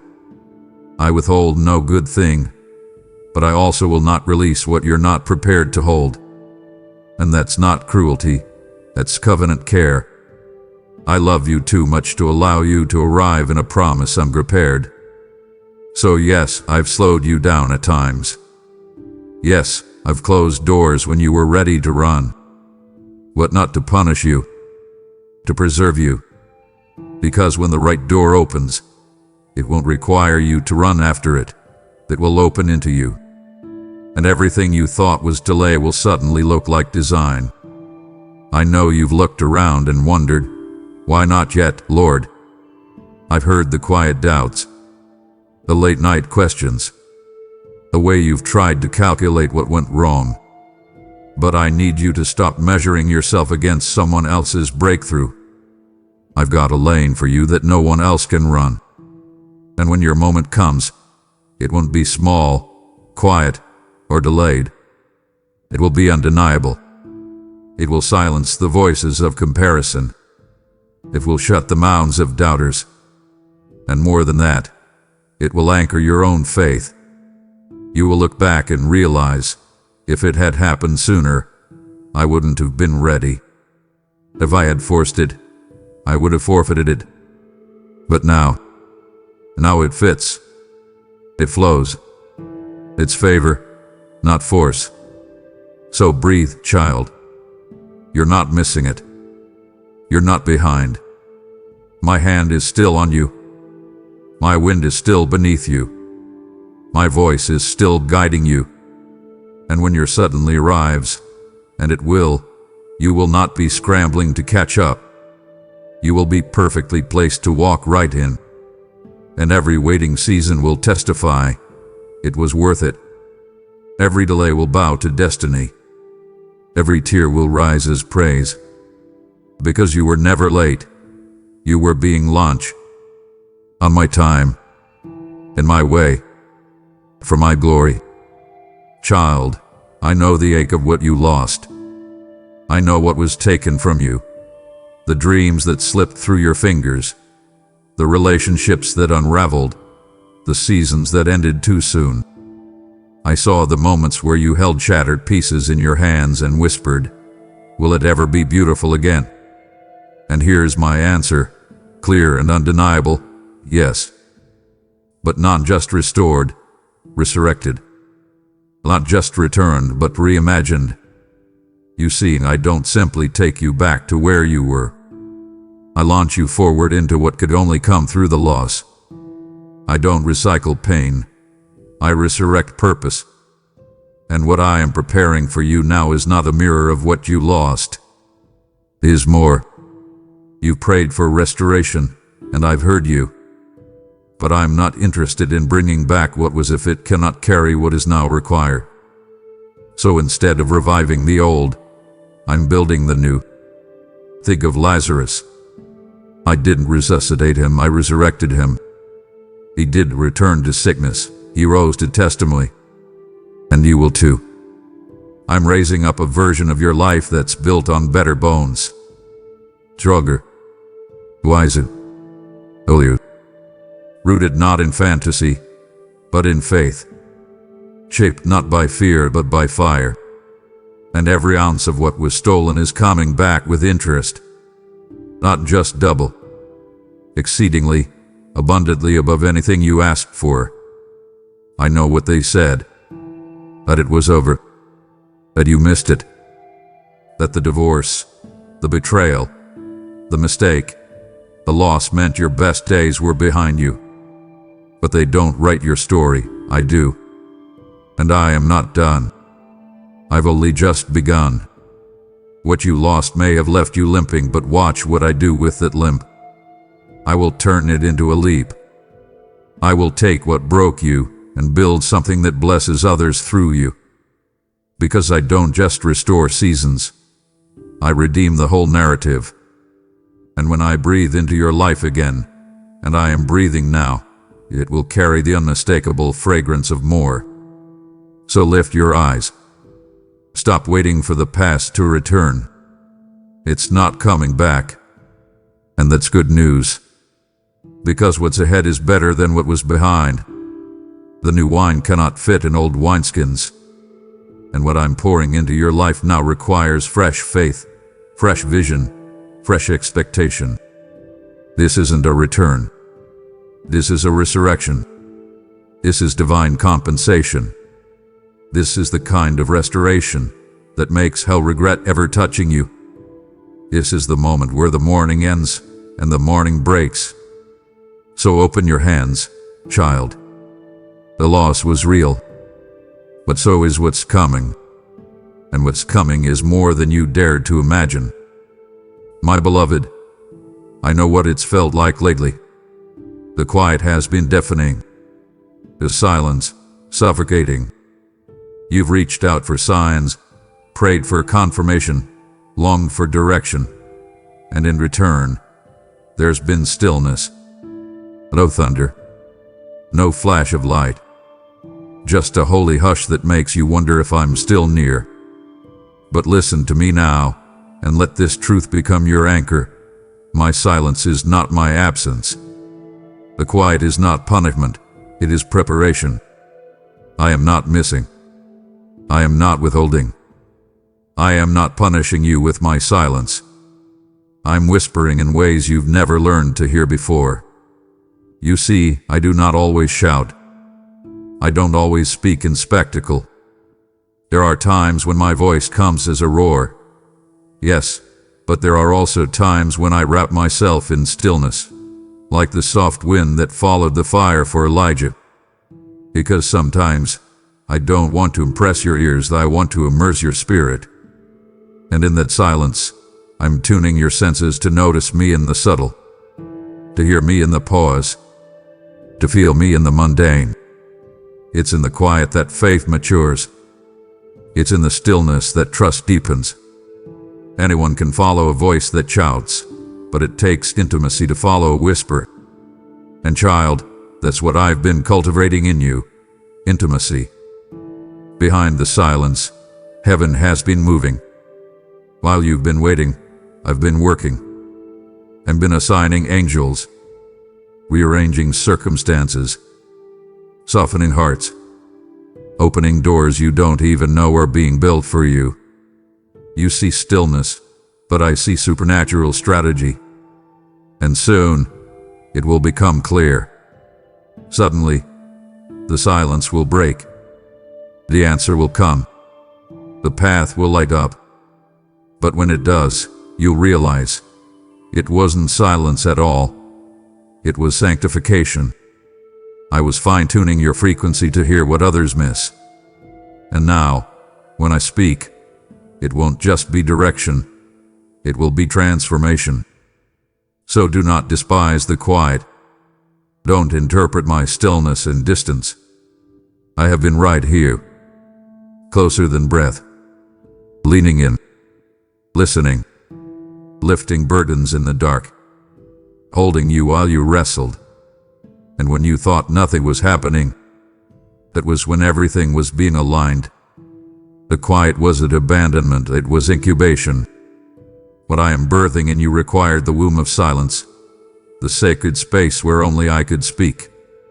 And now the time is coming when the quiet will erupt into clarity. And when it does, you'll look back on this season not with bitterness, but with awe. Because you will see that I wasn't quiet to hurt you. I was silent to strengthen you. Child, I can feel the tension in your soul, the ache that whispers, maybe I missed it. Maybe my chance has passed. You've watched years go by, doors close, opportunities vanish. You've seen others take what you once dreamed of, and the enemy has convinced you that somehow you disqualified yourself, that your window has shut, that you waited too long. But I speak now with authority and love. You haven't missed it. Not what's mine to give, not what's been written in your heavenly scroll. You see, I don't write promises in pencil. I write them in blood. Sealed. Eternal. Irrevocable. What I've spoken over you hasn't expired. It's been preserved. Do you understand what that means? It means I don't need to rush you into man's timeline. I'm preparing you on my schedule. I'm not governed by earthly calendars. I'm not limited by opportunity windows that man sets. When I assign purpose, I also preserve timing. When I declare destiny, I protect its unfolding. So no, you are not late. You are not passed over. The promise didn't die when the season shifted. The delay didn't cancel your calling. What I whispered to you in the quiet, it still stands. And even if the door closed, I am the one who holds the master key. I can open it again, or build a new one entirely. Because what is yours, by heaven's decree, cannot be taken, only timed. I know you've asked, but what about the years I lost? The choices I made, the seasons I wasted? And I answer you with compassion and truth. I am the Redeemer of time. What was lost, I restore. What was broken, I rebuild. What you forfeited in ignorance, I return in wisdom. And when I return it, it doesn't come back in the same form. It comes back multiplied. I don't just give back what you lost. I give back better. So grieve no more over what was. The window wasn't a one-time chance, it was a glimpse of what I'm capable of. And now, I'm preparing a reintroduction. A new entrance. A new unveiling. And when you walk through it this time, you'll be ready. You'll be steady. You'll be sure. So hold on to this, child. I don't revoke what I've promised. I don't tease. I don't tempt. I don't dangle blessings like carrots. I declare and deliver. I promise and perform. If I said it, I'll do it. And if you're still breathing, that means I'm still building. You haven't missed your moment. It's maturing. You haven't lost your promise. It's ripening. You haven't been left behind. You've been lifted into divine timing. And when the moment comes, you'll step into it with a quiet knowing, I didn't miss it, it was made for me all along. My child, how many times have you asked me what's next? How many times have you come to me not for me, but for a map? I hear your prayers. I feel your hunger. You long to know which path to take, what choice to make, what season you're stepping into.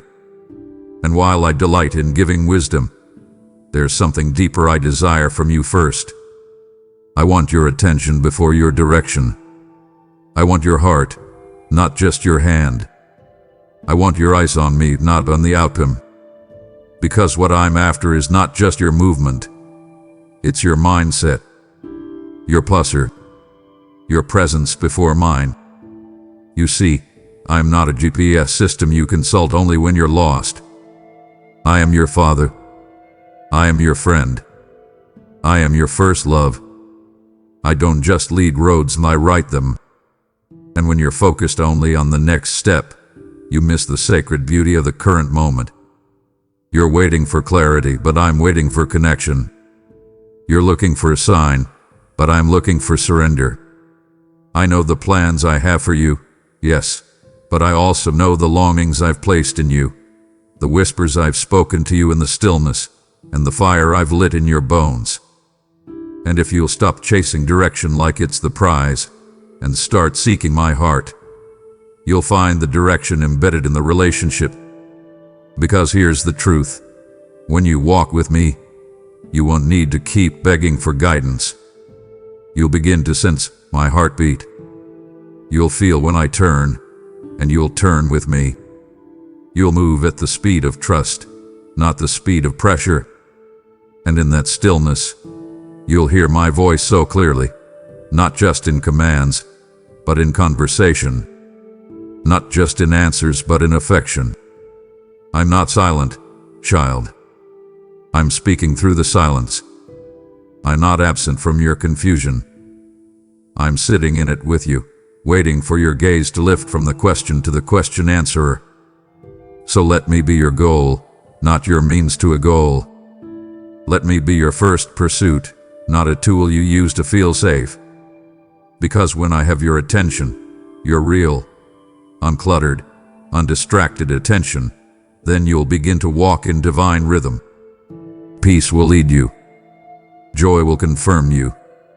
Wisdom will pour like oil, not drip like a leak. And even if I don't give you every detail up front, you'll trust that every step is covered in my glory. You'll stop fearing the unknown, because you'll know the one walking beside you. That's what I want. That's what I've always wanted. Not just to lead you, but to love you in the leading. My beloved, I need you to hear this. Not with your ears, but with your spirit. You are not common. You are not average. You are not forgettable. You are not replaceable. I crafted you with intentionality that surpasses human comprehension. Every detail of your being was formed by my own hand. Your laugh, your voice, your creativity, your tenderness, your fire. I didn't mass-produce you. I hand-sculpted you. Heaven didn't use leftover parts to make you. You were birthed from blueprints drawn in glory. And yet, you've spent years shrinking, dimming, minimizing, trying to blend in, trying not to take up too much space, trying to avoid being too much. But child, you were never meant to blend in. You were born to break the mold. I refuse to let you live like you're ordinary. That's not humility, that's amnesia. You've forgotten what I breathe into you. You've allowed criticism to reshape your confidence. You've let rejection rewrite your affliction. But today, I am reintroducing you to who you really are. A carrier of my image, a vessel of my voice, a living temple where heaven and earth intersect. And yes, you are flawed, but you are also favored. Yes, you failed, but you are still called. And no, you don't have it all together, but I never needed perfection to accomplish purpose. I just need your yes.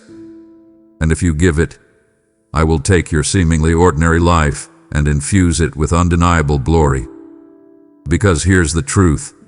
The world needs what's in you. Not a watered-down version. Not a copy of someone else. Not a shadow of who you used to be. The world needs your full voice, your full presence, your full fire. And I will not let you keep hiding behind false humility or fear of judgment. I am calling you out of obscurity, out of shame, out of smallness. I'm awakening every dormant part of your spirit and commanding you to rise, to step into the arena, to speak, to lead, to build, to love, with boldness and authenticity. Because when you do, the atmosphere shifts, chains break, hope ignites, and heaven rejoices. So stop telling yourself you're nothing special. Stop comparing your gift, your pace, your journey. You are heaven's strategy, walking in skin. You are a revelation unfolding. And I, the Lord your God, delight in you. Not reluctantly, but passionately. I'm not ashamed of you. I shine through you. And now is the time. No more thinking. No more silencing. No more staying safe. Come out of hiding, child. Because nothing about you was ever meant to be ordinary. My child, I know you've been walking through a fog lately, a place where clarity feels far and certainty feels like a stranger. Every step forward seems met with questions. Every choice is layered with anxiety. You look around for clear signs, open skies, confident answers, but what surrounds you feels like mist. Clouded, confusing. And in that haze, the voice of fear creeps in, telling you you're lost, telling you you're alone, telling you you're going the wrong way. But I come to you now, right in the thick of that fog, and I place my hands on your shoulders. Feel me here. Feel my presence settle your spirit as I say this to you. You do not need to understand it all. You just need to trust me. You see, I never promised that you'd always see the full picture. I never said you'd always feel confident about the next step. What I promised was me. That I would never leave. That I would guide you with my eye. That I would go before you to make the crooked places straight. The fog is not a sign that you're off course. It's often the sign that you're in a divine transition. The unfamiliar, the unclear, the uncomfortable, it's the sacred hallway between one glory and the next. And though it feels like confusion, it's actually protection.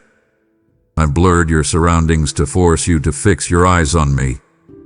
When you can't rely on what you see, you must rely on who you know. And you know me, child. You've known my faithfulness. My track record is flawless. My heart is always for you. Right now, I'm leading by impression, by whispers, by nudges. I'm guiding you not with flashing lights, but with internal alignment. And though it stretches you, it's also maturing you.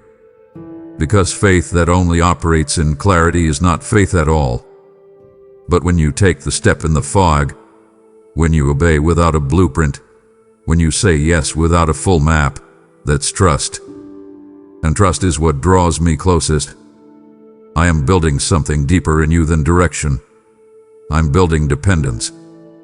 And that dependence will not leave you empty-handed. Soon, the fog will lift. The vision will sharpen. And you will realize you were never lost. You were being led with divine precision. So do not panic. Don't retreat. Don't assume silence means disapproval or fog means failure. I am in this with you, step by step, breath by breath. And when it all clears, and it will, you'll stand in the open field of answered prayers, and you'll say, even in the fog he was faithful. Trust me, child. I'm still leading. Child, let's talk about that place you rarely let anyone see, that deep part of you where the sting of failure still lives. The place where you've replayed the mistakes, the missed chances, the things you wish you could undo. You've called it too late. You've labeled it irreversible. You've accepted the enemy's whisper that says, this is as far as you'll ever go. But today, I silence every lie of defeat with one holy declaration. I am the God of the comeback. And your story isn't over. Not even close. The ink of heaven hasn't run dry. And the pen is still in my hand. You see, I don't discard people because of failure. I don't revoke destiny because of delay. You think you've fallen too far. Tell that to David. Tell that to Peter. Tell that to Paul. I've always taken what the world called over and used it to launch a movement. Because when I write the comeback, it doesn't just restore what was lost, it amplifies what was meant all along. You didn't lose your anointing. You learned its weight. You didn't forfeit your future. You found out how much it matters. And now, as the enemy watches, I'm flipping the page. I'm authoring the next chapter. And this one, It carries the fire of redemption, the fragrance of mercy, the power of resurrection. You know what's happening even now.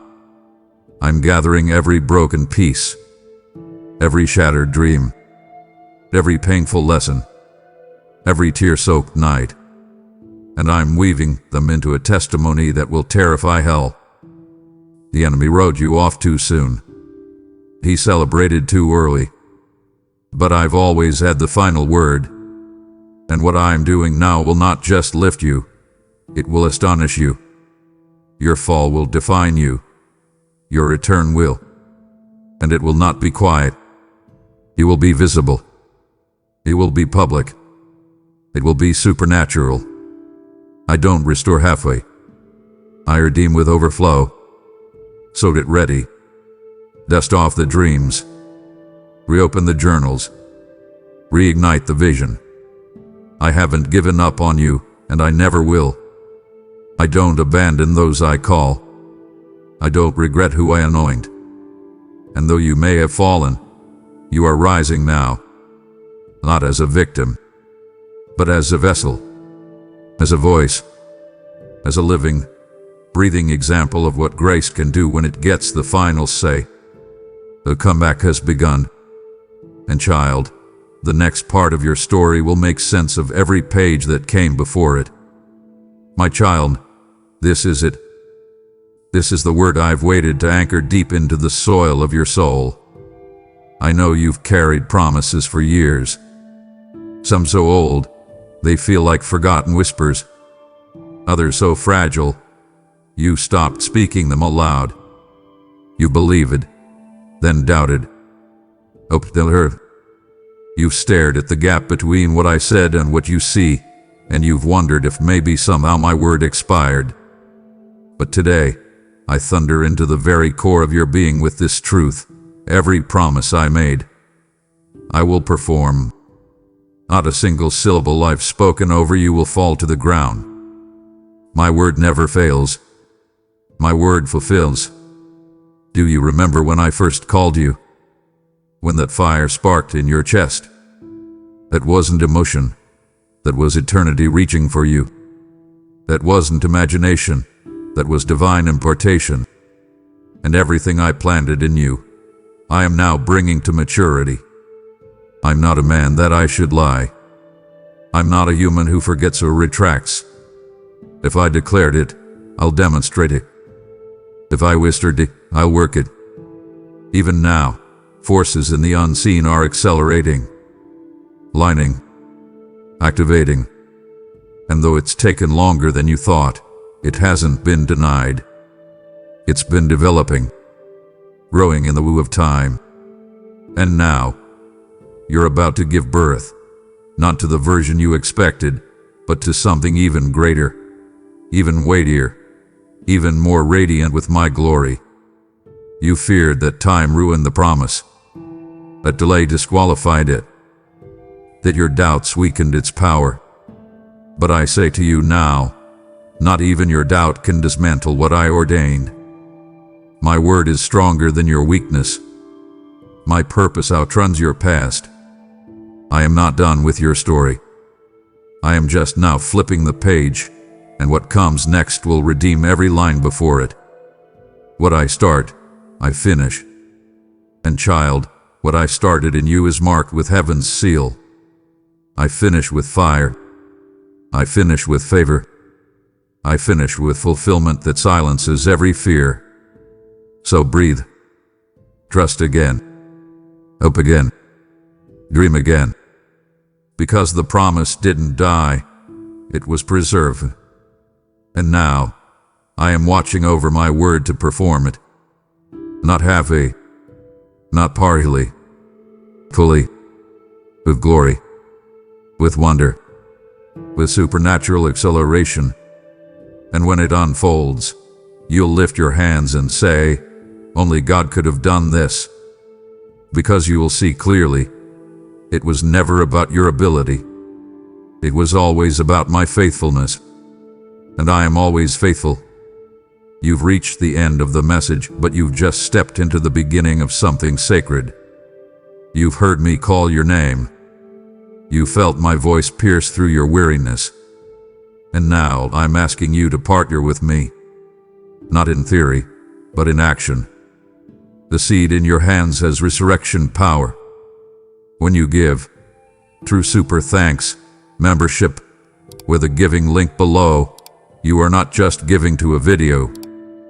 You are sending my voice to someone else who is right now on the edge, begging for a sign. Those who refresh others will themselves be refreshed. Proverbs 11:25. I will honor what you release. I will protect what remains. I will overflow what you place in my hands. So hear me, child. Give boldly. So prophetically. Move now, because your obedience is the bridge to another soul's breakthrough. Now, my child, as this message settles deep into your spirit, I invite you to do something bold. Declare it. Speak it out. Write it down. Let all of heaven and hell know this message was meant for me.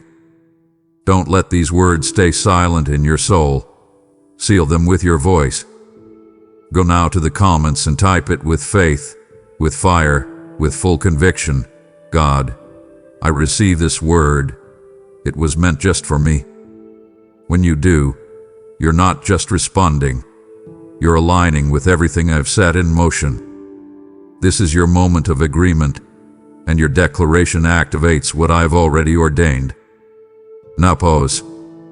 Feel that. The noise is beginning to fall away. The fire you felt a moment ago is settling into warmth, into presence. Stay in that stillness. This is the sacred space between your declaration and my whisper, the place where revelation turns into relationship. Don't rush from this silence. It's where I begin to speak again, not to the world, but to you. My child, come closer.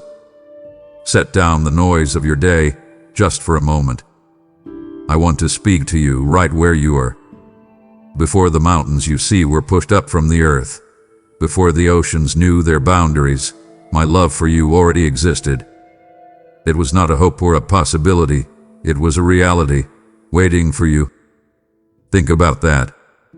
Before you ever did a single thing right, or a single thing wrong, you were loved. This is not a love you have to earn. Look at your life, at the world around you. You are taught that everything has a price, that affection is earned through performance, that you must be good enough, strong enough, successful enough to be worthy. You feel it at your job, that constant pressure to prove your value. You feel it in relationships, that quiet fear that if you stumble, you might be left behind. You even feel it when you look in the mirror, wondering if you are enough. Let me undo that lie for you right now. My love is a gift. It is given freely, without condition, without a list of requirements. It does not increase when you succeed, and it certainly does not shrink when you fail. I was with you on the day you felt you conquered the world, and my love was a steady, proud song over you. And I was right there with you on the day you could barely lift your head from the pillow, the day you spoke a harsh word you wish you could take back, the day you felt the sting of failure so sharply you thought it might break you. Did you feel my love leave? It did not. It cannot. It is the very foundation you are standing on. It is more real than the air you are breathing, more constant than the rising of the sun. It is the bedrock of your existence. I know you have questions. I know you have doubts. You look at the cross and you see a historical event, a story you have heard many times. But I want you to look again. See it for what it is, the ultimate expression of this unrelenting love, meant for you. It was not for a crowd. It was for you. It was for the parts of yourself you hide from everyone else. It was for the anxiety that knots in your stomach when you think about the future. It was for the shame that whispers to you about your past. That was the price I was willing to pay to ensure you would never, ever have to question your place in my heart. So, Let this truth settle deep into your soul. Nothing can separate you from this love. Not the highest height of your success, not the deepest valley of your despair, not your fears for tomorrow or your regrets from yesterday, not principalities, not powers, not anything in this life or the life to come. Nothing. It is the one constant in a universe of change. It is yours, and it will never let you go. My child, let's talk about your value. I see how you measure it. You measure it by the number on the scale, the title on your business card, the approval you get from others, or the number of likes on a picture you post. You feel your worth rise with a word of praise from your boss and plummet with a single, sharp criticism. You scroll through the lives of others and a familiar, heavy feeling settles in your chest. The feeling that you are falling behind, that you are not quite enough. You see their curated victories and compare them to your raw, unfiltered reality, and you find yourself lacking. You believe the lie that you are just a number, an accident of biology, a random collection of strengths and weaknesses. Stop. Let that thought go. You are not an accident. Before the foundations of the world were laid, I thought of you. I saw you, and I determined that the world needed you in it. You were intentionally and wonderfully made. You understand what that means. I did not create you on an assembly line. I fashioned you with deliberate care. The unique way you laugh, the passions that set your heart on fire, the quiet strengths you think no one sees, I wove them all into the fabric of your being. I have etched your name upon the palms of my hands. It is not written in fading ink. It is carved, a permanent reminder that you are never, ever forgotten or overlooked by me. So why do you insist on measuring your value by the world's fleeting standards? The world's approval is as fickle as the wind, but my declaration over you is eternal. You are my masterpiece. Not a rough draft, not a work in progress that I am unsure of, but a finished, breathtaking masterpiece. You are a unique reflection of my glory, and there is no one else like you in all of creation. Your worth was not decided by a committee. It was not left up for a vote. It was settled, once and for all, by the price I was willing to pay for you. The value of a thing is determined by what someone will give for it. For you, I gave everything. Look again at the cross. That is my valuation of you. It is a price that silences all other opinions. When you feel worthless, remember that. When you feel like a failure, remember that. To walk differently today. Hold your head high, not with arrogance, but with the quiet, unshakable confidence of one who knows who they are. You are a child of the King. That is not just a pleasant phrase. It is your truest identity. You are royalty in my eternal kingdom. Start living like it. Now, I want to speak to that feeling of loneliness that clings to you like a shadow. I see you in the quiet moments, after the house is asleep, when the worries of the day rush in. I see you in a crowded room, feeling utterly disconnected and alone. I am there in the silence of your car after a difficult conversation, when you feel misunderstood and isolated. You whisper to yourself, "No one gets it. I'm all alone in this." My precious child, that is a feeling, but it is not the truth. The truth is this promise I make to you directly. I am with you always, even to the very end of the age. My presence is not something you have to earn or summon. It is a constant, unwavering reality. When life is good and your heart is light, I am the joy that fills you.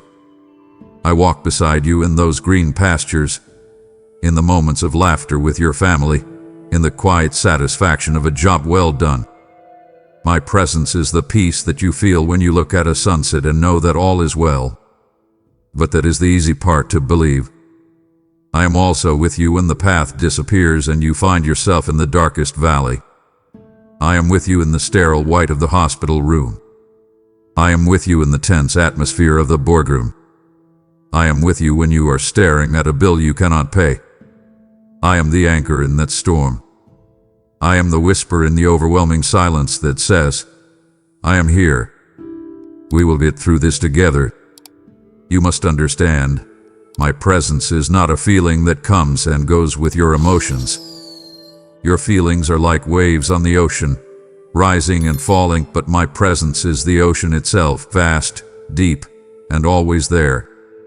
You do not have to feel me for me to be present, just as you do not have to feel the foundation of your house for it to be holding you up. It is an unbreakable promise. There is no place you can go to escape my spirit. If you ascend to the highest heaven, I am there. If you make your bed in the deepest despair, I am there too. If you run to the farthest corners of the earth, even there, my hand will hold you fast. You are never, ever alone. Let that truth sink in. Breathe it in. You are held. Let's talk about your strength, or more importantly, your weakness. I see you trying so hard to be strong. You carry the weight of your responsibilities, the burdens of your family, the pressures of your work, and you tell yourself, I have to handle this. I can't fall apart. You see your weakness as a failure, a flaw to be hidden. You feel ashamed when your energy runs out, when your patience wears thin, when you look at a challenge and the honest voice inside you whispers, I can't do this. I want you to listen to me very carefully. Do not despair in your weakness. Do not be ashamed of it. Your weakness is not an obstacle.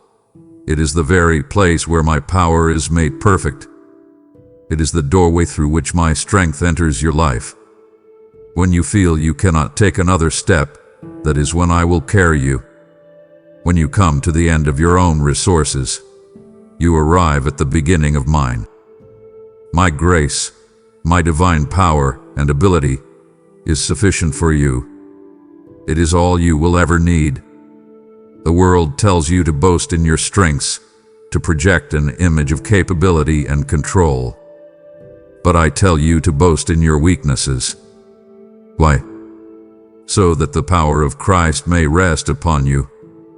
When you are weak, when you stop relying on your own limited ability and look to me, something incredible happens. My limitless power flows into you and through you. It is a divine exchange. Your I can becomes the platform for my I can. You are so much stronger than you know, not because of your own resilience, but because the source of your strength is me. Do you believe this? The very same power that defied death itself, the power that rolled the stone away from the tomb and raised my son from the dead, that exact power resides within you. This is not a metaphor. It is the spiritual reality of your life. It is the power to face that difficult conversation. It is the power to endure that chronic illness. It is the power to choose love when you have been wronged. It is the power to get out of bed when your heart is heavy with grief. So stop striving to be strong. Instead, be willing to be weak. Acknowledge your need. For in that honest surrender, you will discover a strength that is not your own, a strength that is perfect, and that will never fail you. Are you tired? I know you are. I see the exhaustion that runs deeper than a poor night's sleep. It is a soul weariness. It comes from constantly striving, worrying, and trying to control everything. Your mind is a whirlwind of to-do lists, anxieties about the future, and replays of past conversations. You live under a constant, low-grade pressure, and it is draining the life from you. Hear my voice cutting through that noise right now. Come to me, all you who are weary and burdened, and I will give you rest. This is not a suggestion. It is an invitation, an urgent plea from a father who wants to lift that weight from your shoulders. Cease your striving. Let go of your tight grip on the people and situations in your life. You believe that if you just try harder, plan better, or worry more effectively, you can keep everything from falling apart. But that burden was never yours to carry in the first place. Lay your anxieties and worries at my feet. I do not mean just tell me about them. I mean give them to me. Picture that financial worry, that relationship problem, that fear about your health. Now, in an act of your will, release it into my hands. I can bear their weight. You cannot. True rest for your soul is not found in a perfect set of circumstances. You will not find it in a vacation, or in finally solving that one problem. It is found only in me. I want you to learn to be still. This is difficult for you. Your instinct is to rush, to fix, to act. But I want you to practice the discipline of stillness, of quiet, of knowing in your core that I am God and I am in control of all things. The world offers you a yoke of performance and anxiety. I offer you a different one. My yoke is easy, and my burden is light. This is because when you are yoked with me, you are not pulling the load alone. I am right there with you, taking the full weight, guiding the direction. Your only job is to walk in step with me. Stop trying to tread water in the middle of the ocean. Rest in the boat. I am in control, and I will calm the storm. I am your peace. Let me be your rest. My child, you have come to a place of rest, but my heart aches to give you the wisdom for the road that follows. Do not turn away now, when I am about to entrust you with the secrets of my strength and the truth of who you are in my eyes. To leave would be to accept comfort but refuse the power I long to give you. Stay, for there is more I must say. My child, I see the confusion in your heart. You stand at a crossroads, and you are paralyzed by the fear of making the wrong choice. The world shouts advice at you from every direction. The internet gives you 1,000 conflicting opinions. Well-meaning friends and family pull you in different ways. The noise is deafening, and you feel utterly lost, unable to hear the one voice you truly need. You ask yourself, what should I do? Which way should I go? And the not knowing is exhausting you. Listen to my simple promise. If any of you lacks wisdom, you should ask me, and I will give it to you generously, without finding fault. It is that simple. You do not have to figure this out on your own. Your first mistake is that you lean on your own understanding. You try to analyze every angle, weigh every pro and con, and predict every possible outcome. But your perspective is limited. You can only see a small piece of the grand tapestry I am weaving. I see the end from the beginning. So, I invite you, in all your ways, acknowledge me. In your career decisions, in your family conflicts, in your financial planning, in your relationships, turn to me first. Do not make me your last resort after you have exhausted all other options. Make me your starting point. My word is a lamp for your feet and a light on your path. Notice, it is a lamp for your feet. It does not always illuminate the entire journey ahead. Often, it just shows you the very next step to take. Trust that step. I will give you the light you need for the moment you are in. I will instruct you and teach you in the way you should go. I will counsel you with my loving eye on you. But to hear my counsel, you must silence the other noises. You cannot hear my still, small voice when you are filling every quiet moment with distractions. Turn off the television. Put down your phone. Find a quiet place and just sit in my presence. Open my word. Pray. And then listen. The wisdom I give is different from the world's. The world's wisdom often leads to competition, anxiety, and strife. But the wisdom that comes from heaven is first of all pure, then peace-loving, considerate, submissive, full of mercy and good fruit, impartial and sincere. Do you want that peace? Then stop listening to the chaos and tune your heart to my voice. I will show you the way. My beloved child, I want to talk about the weight you are carrying. I see it. It is the heavy cloak of your past, and you have been wearing it for far too long. There are specific moments that play over and over in your mind, aren't there? The words spoken in anger, the opportunity you were too afraid to take, the moral failure that you are certain has stained you forever. You lie awake at night, and the shame washes over you again. You interact with others and you feel like a fraud, terrified they might see the real you, the you that you are so deeply ashamed of. You have asked me for forgiveness, perhaps 100 times for the same thing, but you cannot seem to accept it for yourself. You feel that your sin is too great, too deliberate, too much a part of who you are. And now, listen to me. Look at a map. Find the east and find the west. If you travel east, you will never arrive at the west. They are on paths that will never, ever meet. That is how far I have removed your transgressions from you. It is a distance so complete, so infinite, that it can no longer be measured. You keep bringing up a debt that has been paid in full. Imagine you owed an impossible sum, and a king came and paid it for you, handing you a receipt stamped with the words, "Paid in full."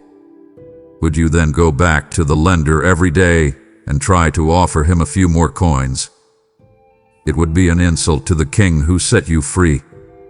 When you cling to your guilt, you are unintentionally insulting the magnitude of my sacrifice. My son's blood was not a partial payment.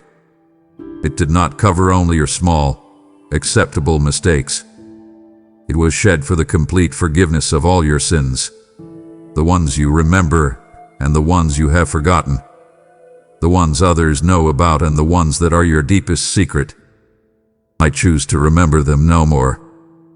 This is a promise. You, in your human frailty, cannot forget.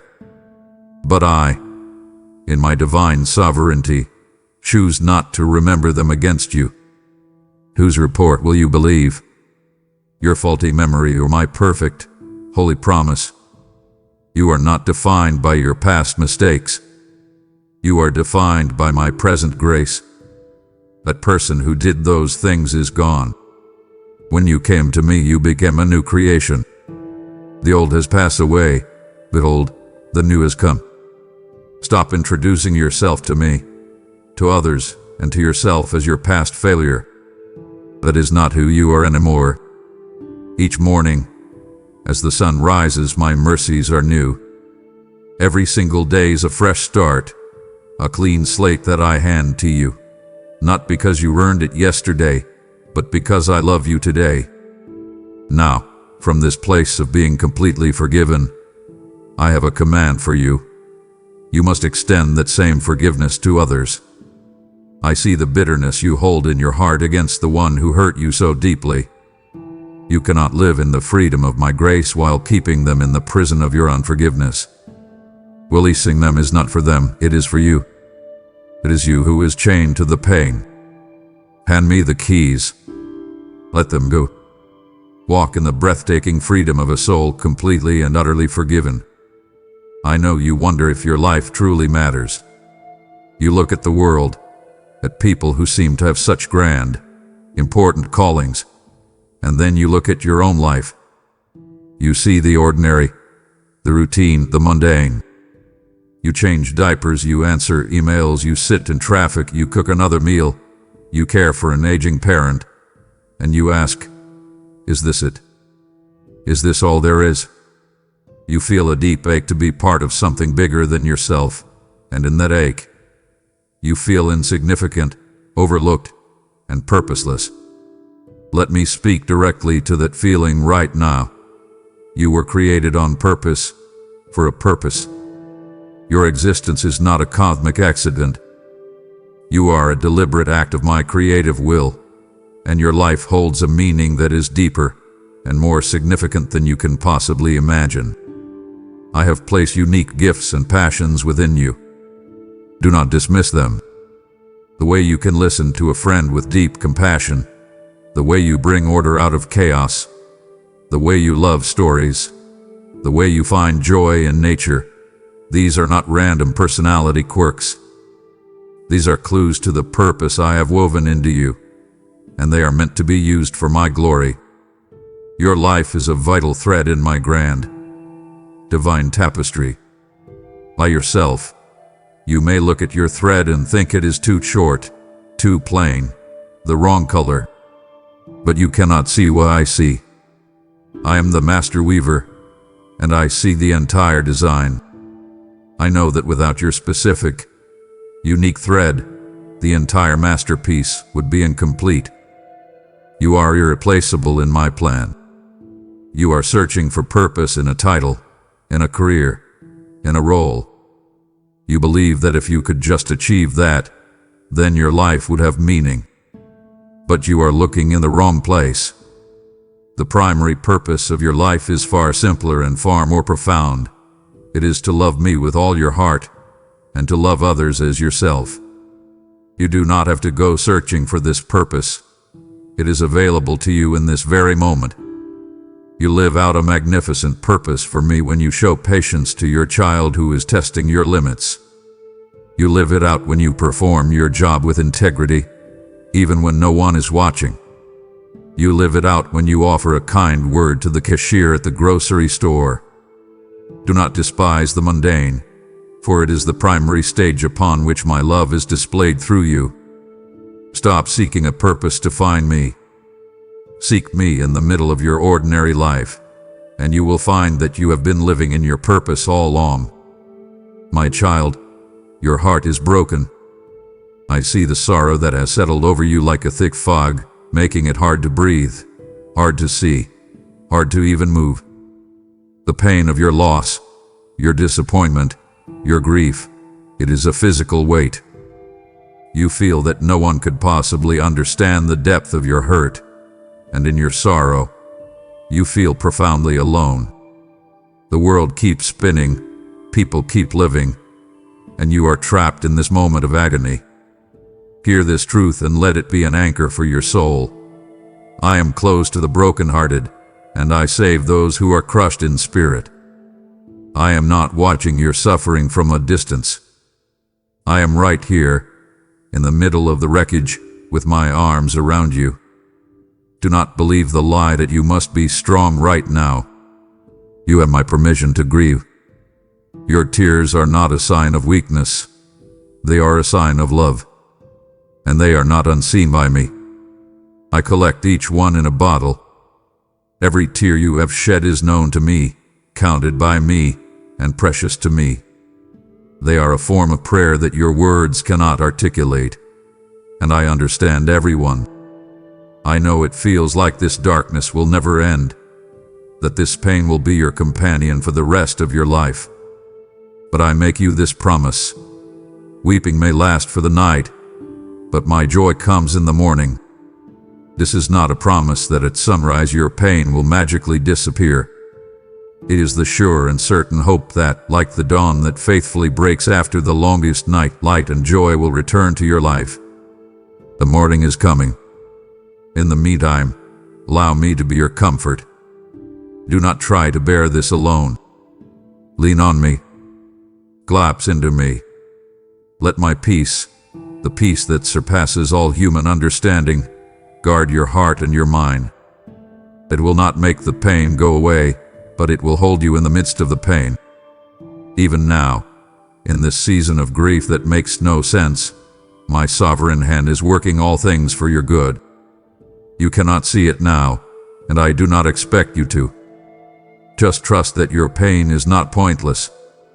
And remember, you are not explaining your hurt to a God who cannot relate.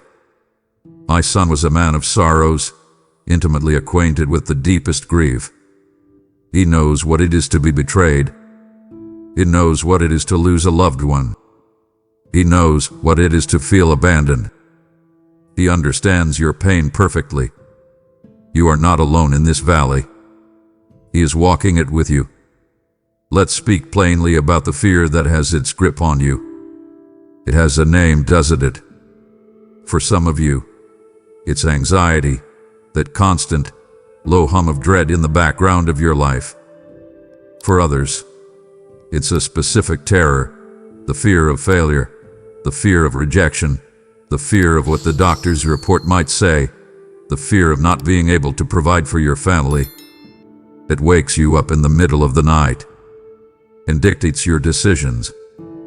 It steals your joy and replaces it with 1,000 what-ifs. I want you to know, with absolute certainty, that this fear is not from me. I have not given you a spirit of fear, but of power, and of love, and of a sound mind, a mind of clarity and peace, not chaos and confusion. Fear is a liar, and it knocks at the door of your heart constantly. You have been letting it in. You have been entertaining its arguments and believing its threats. I am commanding you today, stop. When fear knocks at the door, let faith answer it. And what does faith say? Faith says, "My God is my shield and my fortress. In him I trust." Faith says, "My God has promised to be with me, so I will not be afraid." Faith reminds fear of who is actually in charge of your life. You must choose, moment by moment, to believe my promises more than you believe your feelings of fear. This is a battle, I know, but it is one you are equipped to win. The ultimate weapon against fear is love. My word says that perfect love, my love, casts out all fear. Why? Because fear thrives on uncertainty and the feeling of being alone. My love is a perfect, all-encompassing light that fills every corner of your heart, leaving no dark shadows where fear can hide. When you are fully convinced that you are perfectly loved by an all-powerful God who is in control of everything, fear begins to lose its power. It cannot breathe in the atmosphere of my love. I see you, consumed with anxiety about tomorrow. You are wearing yourself out, trying to live in a future that does not yet exist. I have given you grace for today. That is all. When tomorrow arrives, I will be there, and I will give you the grace you need for it then. So do not be anxious. When you pass through the deep waters of trial, I will be with you. When you walk through the fire of oppression, you will not be burned up. I did not promise a life free of frightening situations. I promised that in the midst of them, you would not be overcome. I am with you. Let that be your peace. You feel the peace that casts out fear, and this is good. But my heart yearns to show you how I will be your provider and what sacred purpose I have for your life. It would grieve me if you left with only half of the message, having found freedom from fear but not the reason for your freedom. Please, stay and listen to the plans I have for you. You are worried about having enough. It's a practical, daily concern that weighs on you. You look at the bills piling up, the rising cost of food, the insecurity of your job, and a knot of anxiety tightens in your stomach. You feel the pressure to provide, to make ends meet, and you are terrified of falling short. Your eyes see scarcity. Your heart feels fear. Now I command you, lift your eyes. Look out your window. Do you see the birds? They do not sow or reap or store away in barns, yet I feed them. Are you not much more valuable than they are? You are my child. If I attend to the smallest of my creatures with such faithful care, how much more will I attend to you? I am your shepherd. A good shepherd knows his sheep and provides for their every need. He leads them to green pastures and quiet waters. He does not lead them to a place of lack and leave them to fend for themselves. Because I am your shepherd, you shall not want for any good thing. This is my promise. Now, I know you have prayed for things that you have not received, and this has shaken your trust. You must understand, I promise to supply all your needs according to my riches in glory. Sometimes, what you perceive as a need is actually a want, a desire born of comparison or a craving for a comfort that is not best for you. Trust me, I know what you truly need better than you do. My provision is not always what you want, but it is always what you need, and it is always for your eternal good. Your part in this is to reorder your heart. I have told you to seek first my kingdom and my righteousness, and all these things, the food, the clothing, the shelter you worry about, will be added to you. This is not a magic formula to get rich. It is a call to shift your focus. When you stop making earthly provision your primary pursuit and start making your relationship with me your priority, your perspective changes. You move from a mindset of anxious chasing to one of peaceful trust. You must also trust my timing. This is perhaps the hardest part. You see the immediate need, and you want an immediate answer. But my timing is perfect. A delay is not a denial. In the waiting, I'm building your faith. I am never early, and I am never late. I may not provide in the way you expect, but I will provide. Do not look at your empty bank account. Look at me, your limitless source. I own the cattle on 1,000 hills. My resources are infinite. Trust in me, your provider. My child, let us speak of the home you live in. Not the one made of wood and stone, but the one made of flesh and bone. Your body.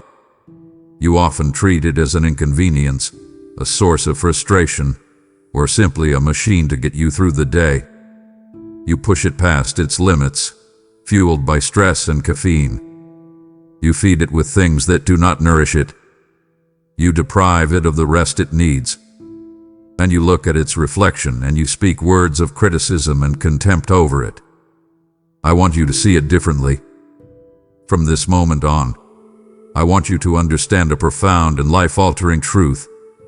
Your body is a temple of my Holy Spirit. The God of the universe, the creator of the stars, has chosen to make his sacred dwelling place within you. This is not a poetic idea, it is a staggering reality. Think about how you would treat a beautiful temple. You would not defile it. You would not neglect it. You would protect it and treat it with reverence. Your body is that temple.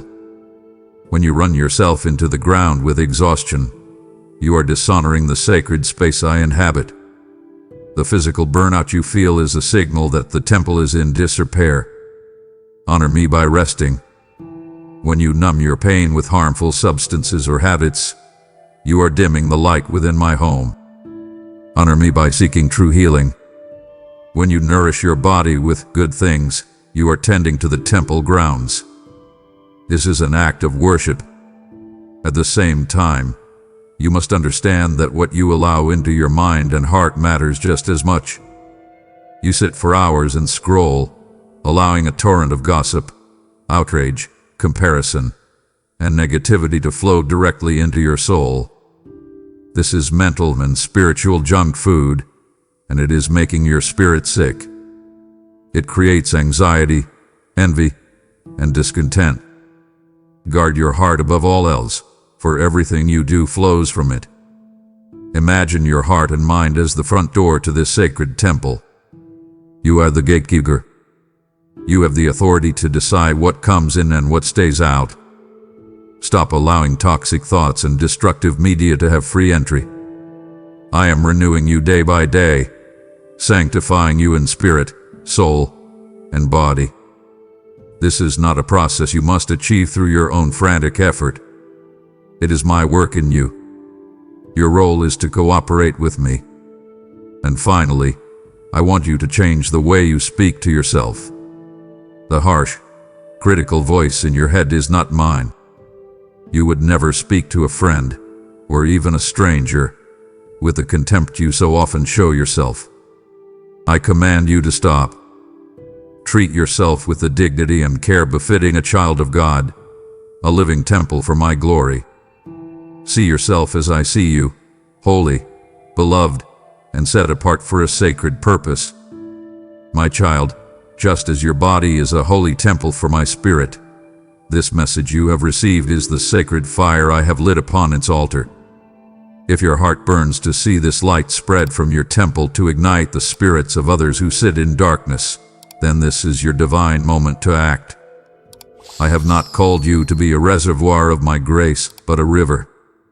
I declare over you my promise: give, and it will be given to you, for the seed you sow into this mission will yield a harvest of souls. I will bless your offering, and it will return to you pressed down, shaken together, and running over. Do not delay this prompting of my spirit. Now, sow your seed of faith through Super Thanks membership, or the PayPal link below, and anoint this message to reach the lost. I know you often feel ordinary. You hear calls to do great things for God, and you feel a sense of inadequacy. You think of ministry as something for pastors on a stage or missionaries in a foreign land. You look at your own life, your 9-to-5 job, your family responsibilities, your simple daily routine, and you feel disqualified from doing any significant work for me. You have believed a lie. The lie is that my work is only done by a special few. The truth is, I have called you. You are my hands and feet in a world that desperately needs to feel my touch and see my love in action. Do not underestimate the power of your ordinary life when it is surrendered to me. I have prepared good works in advance for you to walk in. You do not have to stress about finding some grand, impressive mission. Your mission will often find you in the most unexpected places. It will look like your coworker who is going through a painful divorce. The work I have prepared for you is to sit with them, to listen, to be my presence in their pain. It will look like the new family that moved in down the street. The work I have prepared is for your hands to bake a loaf of bread and for your feet to walk it over to their door. You are a royal priesthood, a holy nation, my special possession. Your primary role as a priest is to represent me to the people around you and represent the people to me in your prayers. This is your high calling, and you can fulfill it in your office, in your kitchen, and in your neighborhood. Think of your life as a letter from Christ, written not with ink but with the Spirit. The people in your life who may never open a Bible are reading you every day. They are watching how you respond under pressure. They are observing how you treat the person who wronged you. They are seeing how you love your family. Your life is a message, and it may be the only sermon they ever truly hear. Does it speak of my grace? Does it declare my patience? Does it testify to my faithfulness? You are a light in the darkness, the city on a hill that cannot be hidden. A city on a hill is not perfect, but it is visible.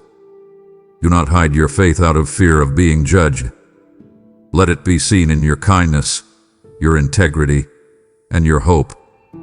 This is how you fulfill the command to go and make disciples, not always by preaching, but by living a life that makes people ask about the God you serve. My child, do you realize the creative and destructive power you wield every single day? It rests right behind your teeth. The power of life and death is in the power of the tongue. This is not an exaggeration. It is a spiritual law as real as gravity. With your words, you can build a person up, giving them courage and life. And with your words, you can tear them down, leaving a wound that can fester for years. I see the careless way you sometimes speak. A sarcastic comment that was meant as a joke but landed like a punch. The complaint that poisoned the atmosphere of your home. The piece of gossip that you passed along, diminishing both the subject and yourself. I also see the regret that follows, the wish that you could take the words back. From this day forward, I command you to see your words as the powerful tools they are. Let your speech always be full of grace, seasoned with salt. Think of your words as seeds. Every word you speak to your spouse, to your children, to your friends, is a seed that you are planting in the soil of their heart. At the end of the day, what kind of garden have you planted? Is it full of the weeds of criticism, anger, and complaint? Or is it a place of life, blooming with encouragement, love, and grace? You have the choice. I have given you the power to change the entire emotional climate of a room with just a few words. You have seen how a gentle answer can turn away wrath. An argument is escalating, voices are rising, and you have a choice. You can add more fuel to the fire with a harsh word of your own, or you can be a peacemaker and pour the water of a gentle, humble response on the flames. This is a superpower I have given you. Use it. I call you to speak the truth, but always to speak it in love. Truth without love is just brutality. It is a weapon used to prove a point and win an argument, but it rarely changes a heart. Love without truth is empty sentimentality that is afraid of conflict. But truth spoken in love, with courage and deep compassion, has the power to heal and set people free. And here is the highest, most difficult calling for your words. Bless those who curse you. Pray for those who mistreat you. The world says to return fire with fire. I say break the cycle. Overcome evil with good. When you choose to speak a blessing over someone who has wronged you, you are wielding a spiritual weapon of immense power. You are releasing them from your judgment and releasing yourself from the poison of bitterness. Your words can be a wellspring of life to a thirsty soul. Use them. The waiting is the hardest part, isn't it? You have prayed, you have believed, you have been faithful, and yet there is silence. You are waiting for the job offer, for the relationship to be restored, for the pregnancy test to be positive, for the physical healing to manifest. And in the waiting, your faith begins to fray. You start to wonder, did I hear God wrong? Does He even care? Has He forgotten me? The frustration and the disappointment are a heavy weight. It feels like you are stuck in a divine holding pattern with no end in sight. My child, I want to reframe this season for you. Those who wait on me will renew their strength. They will soar on wings like eagles. The waiting is not a passive, empty time. It is an active, holy season of transformation. You must burn this truth into your heart. A delay from me is not a denial from me. My timing is perfect. From your limited perspective, it feels like nothing is happening. You feel stuck. But from my eternal vantage point, I am orchestrating 1,000 details you cannot see. I am moving people, arranging circumstances, and preparing the way. It is like a farmer who has planted a seed. He cannot see the incredible activity happening underground in the dark. He just has to trust the process. In this season of waiting, I am far more concerned with what I am doing in you than I am with the speed at which I give you what you want. In the waiting, I am forging your character. I am teaching you patience. I am deepening your dependence on me. I am stripping away your idols and forcing you to find your hope in me alone, not in the thing you are waiting for. I am making you more like my son. This is the true gift of the waiting season. My silence is not my absence. It is a time of preparation. I am preparing the blessing for you, and, just as importantly, I am preparing you for the blessing. Sometimes, if I gave you what you asked for right now, it would destroy you. You are not yet ready for the weight of it. So I wait, in my love, until your character has grown strong enough to carry it well. So what are you to do in this season? Do not grow weary in doing good. Do not put your life on hold. Continue to be faithful in the small, daily things I have called you to. Worship me in the hallway while you wait for the door to open. And know this for certain, at the proper time, you will reap a harvest if you do not give up. The promise is still valid. The answer is still coming. Be patient, stand firm, and trust me in the waiting. You have received my promise for your season of waiting, and your heart is patient. But my soul longs to equip you for the battles that still lie ahead. Do not grieve my spirit by turning away before I can arm you with the truth that sets you free and the courageous faith you will desperately need. There is more I must give you for the journey. I see you, my child. You feel completely lost. Life has taken a turn you did not expect. A sudden job loss, a painful breakup, a frightening diagnosis, and the map you were following is now useless. The path has disappeared, and you are surrounded by a thick fog of confusion and fear. You are just going through the motions, putting one foot in front of the other, but you have no idea where you are going. The passion and direction you once had are gone, replaced by a disorienting sense of being adrift on a vast, empty ocean. It is a terrifying place to be. You feel that you have lost your way.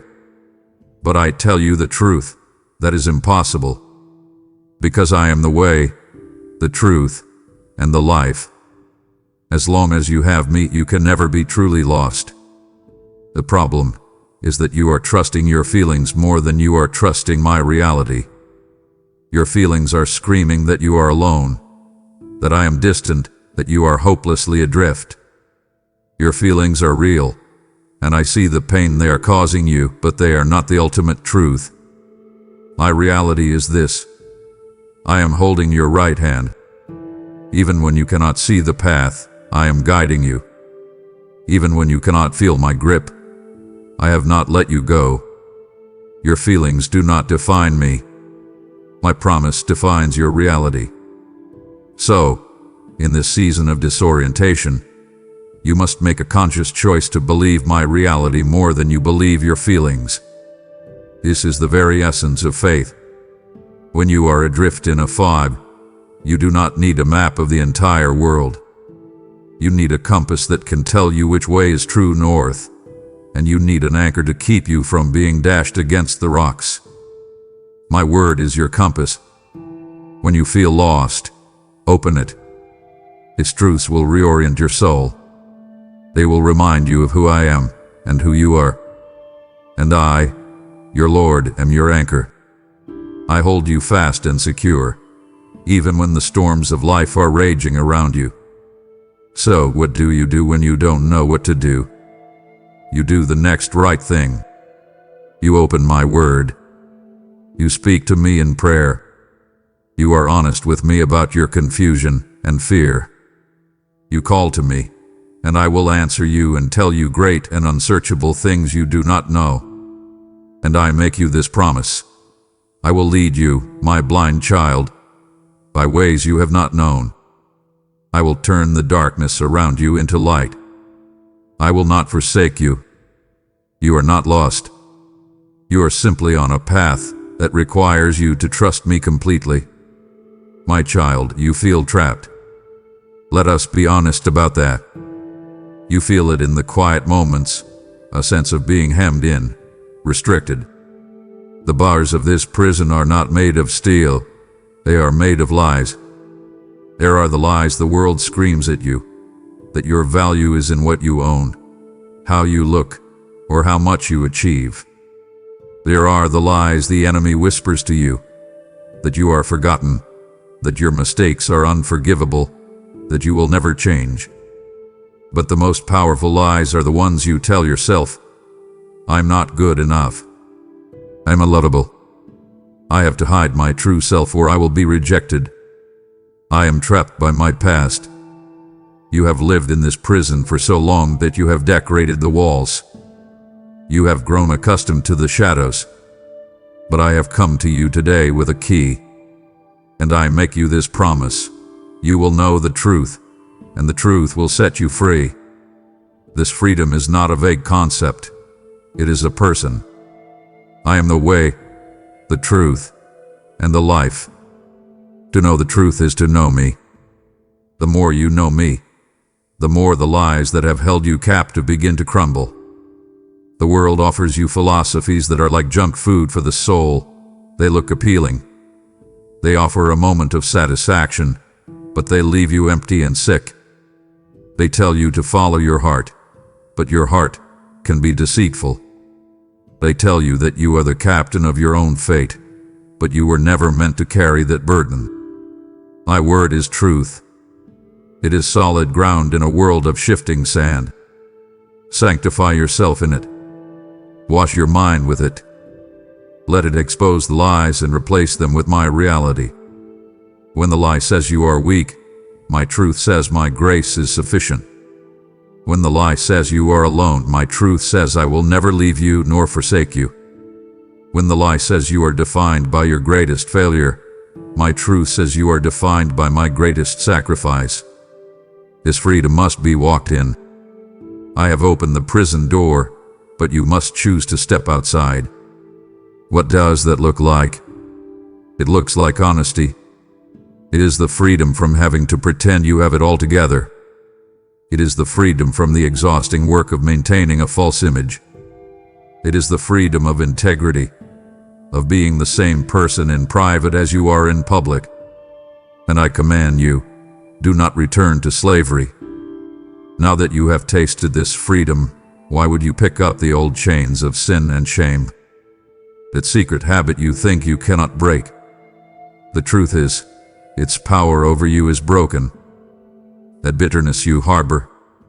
The truth is, it is poisoning you, not the other person. Walk away from it.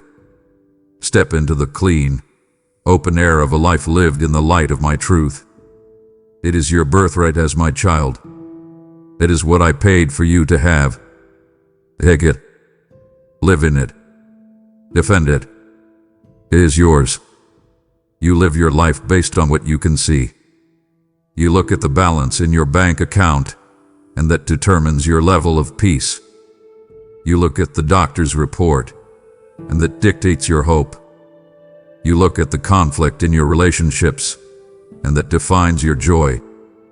You are living by sight, and because of that, you are living in a constant state of reaction, tossed back and forth by the waves of your circumstances. I am calling you to a higher way of living. I am calling you to live by faith.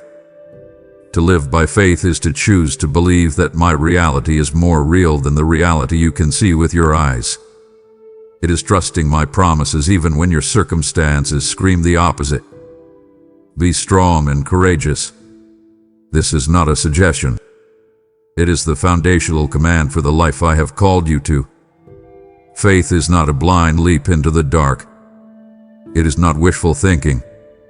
My word defines it as the assurance of things hoped for, the conviction of things not seen. It is an assurance, a deep, settled confidence in my character. It is the conviction that even when I am unseen, I am at work. It is a trust that is so profound it allows you to stand on a promise, even when the ground of your circumstances is shaking beneath you. I have called you, just as I called Peter, to step out of the boat. What is the boat of safety and logic that you are clinging to? Is it your comfortable job? Your predictable routine? Your need to control every outcome? I am standing on the waves of impossibility, and I am bidding you to come to me. The first step will feel like madness. Your senses will tell you that you are going to sink. But your faith is not in the stability of the water. Your faith is in me, the one who commands the waves. It is only when you get out of the boat that you will experience my power to hold you up. I hear the whisper of your heart, but my faith is so small, so weak. You are fixated on the size of your faith, and it is discouraging you. But I am not focused on the size of your faith. I am focused on the object of your faith, me. If you have faith even as small as a mustard seed, you can say to this mountain of a problem, move, and it will move. The power is not in the seed. The power is in the life I have placed within it. Stop analyzing your faith and start exercising it.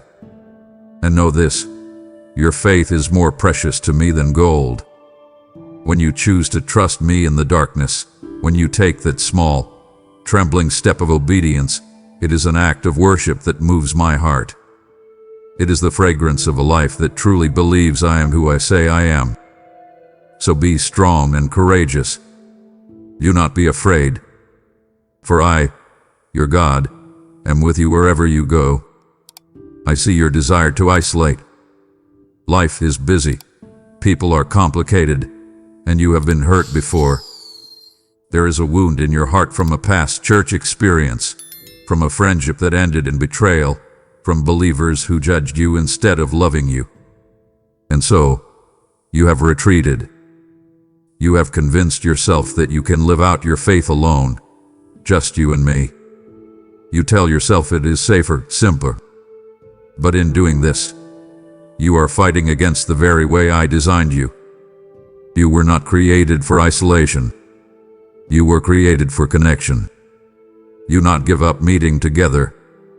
You are a part of a body, my body, and a body cannot function if its parts are scattered. A hand, no matter how capable, is useless if it is not connected to an arm. You need the body, and the body needs you. I have commanded you to bear one another's burdens. That heavy weight you are trying to carry all by yourself, the anxiety, the grief, the secret struggle, was never meant to be carried alone. I have placed people in your life to put their shoulder next to yours and help you lift it. But they cannot help you if you do not let them in. Vulnerability is a risk, I know. But it is the price of admission for deep, authentic community. And just as you need others to help carry your burdens, I have placed you in their lives to help carry theirs. In this divine exchange of strength and support, the law of Christ, which is the law of love, is fulfilled. This is one of the primary ways I care for my children, through each other. Authentic community is not always neat and tidy. My word says that as iron sharpens iron, so one person sharpens another. Think about that process. It is noisy. It creates sparks. It involves friction and pressure. True fellowship will challenge you. It will expose your selfishness. It will refine your character. Do not run from this process. It is how I lovingly knock the rough edges off and make you stronger. You are living stones being built into a spiritual house. A single stone is not a house. It only finds its true purpose when it is placed alongside other stones, cemented together by love, to create a dwelling place for my spirit. And finally, know that your fellowship is a testimony. I gave this command: love one another. For by this everyone will know that you are my disciples.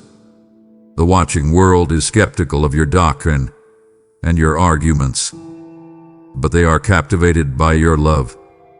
When they see you rejoicing with those who rejoice, mourning with those who mourn, and forgiving one another as I have forgiven you, they see me. Do not forsake this powerful witness. When trouble comes, your first question is almost always, why? Why is this happening? Why me? What did I do to deserve this? You see your trial as a sign of my displeasure, a punishment for some failing, or simply as a random, cruel twist of fate. Your pain and confusion are real, and I see them. But I want to lift your eyes to a higher perspective. I command you, consider it pure joy when you face trials of many kinds. This is perhaps the most difficult command in all of my word. It seems impossible, even cruel. Let me explain. The joy is not in the pain, the sickness, or the loss. The joy is in what the trial is producing in you. Your suffering is never pointless. In this world, you will have trouble. I never promised you a life of ease. That is a false promise sold by those who do not know me. I promised something far better. I promised that in the midst of the trouble, you could take heart, because I have overcome the world. The ultimate victory is already secured. The trial you are facing today, which feels so all-consuming and permanent, is, from an eternal perspective, a light and momentary trouble. It is like a feather being weighed against a mountain of gold. And this light affliction is achieving for you an eternal glory that far outweighs it all. The purpose of your trial is not to crush you, but to create something beautiful and eternal within you. Think of it as a refiner's fire. The fire is intensely hot. Its purpose is to burn away the impurities in the raw gold, the pride, the self-reliance, the love of comfort, the shallow faith. The process is painful, but the refiner never takes his eye off the gold. He knows exactly how much heat it can take.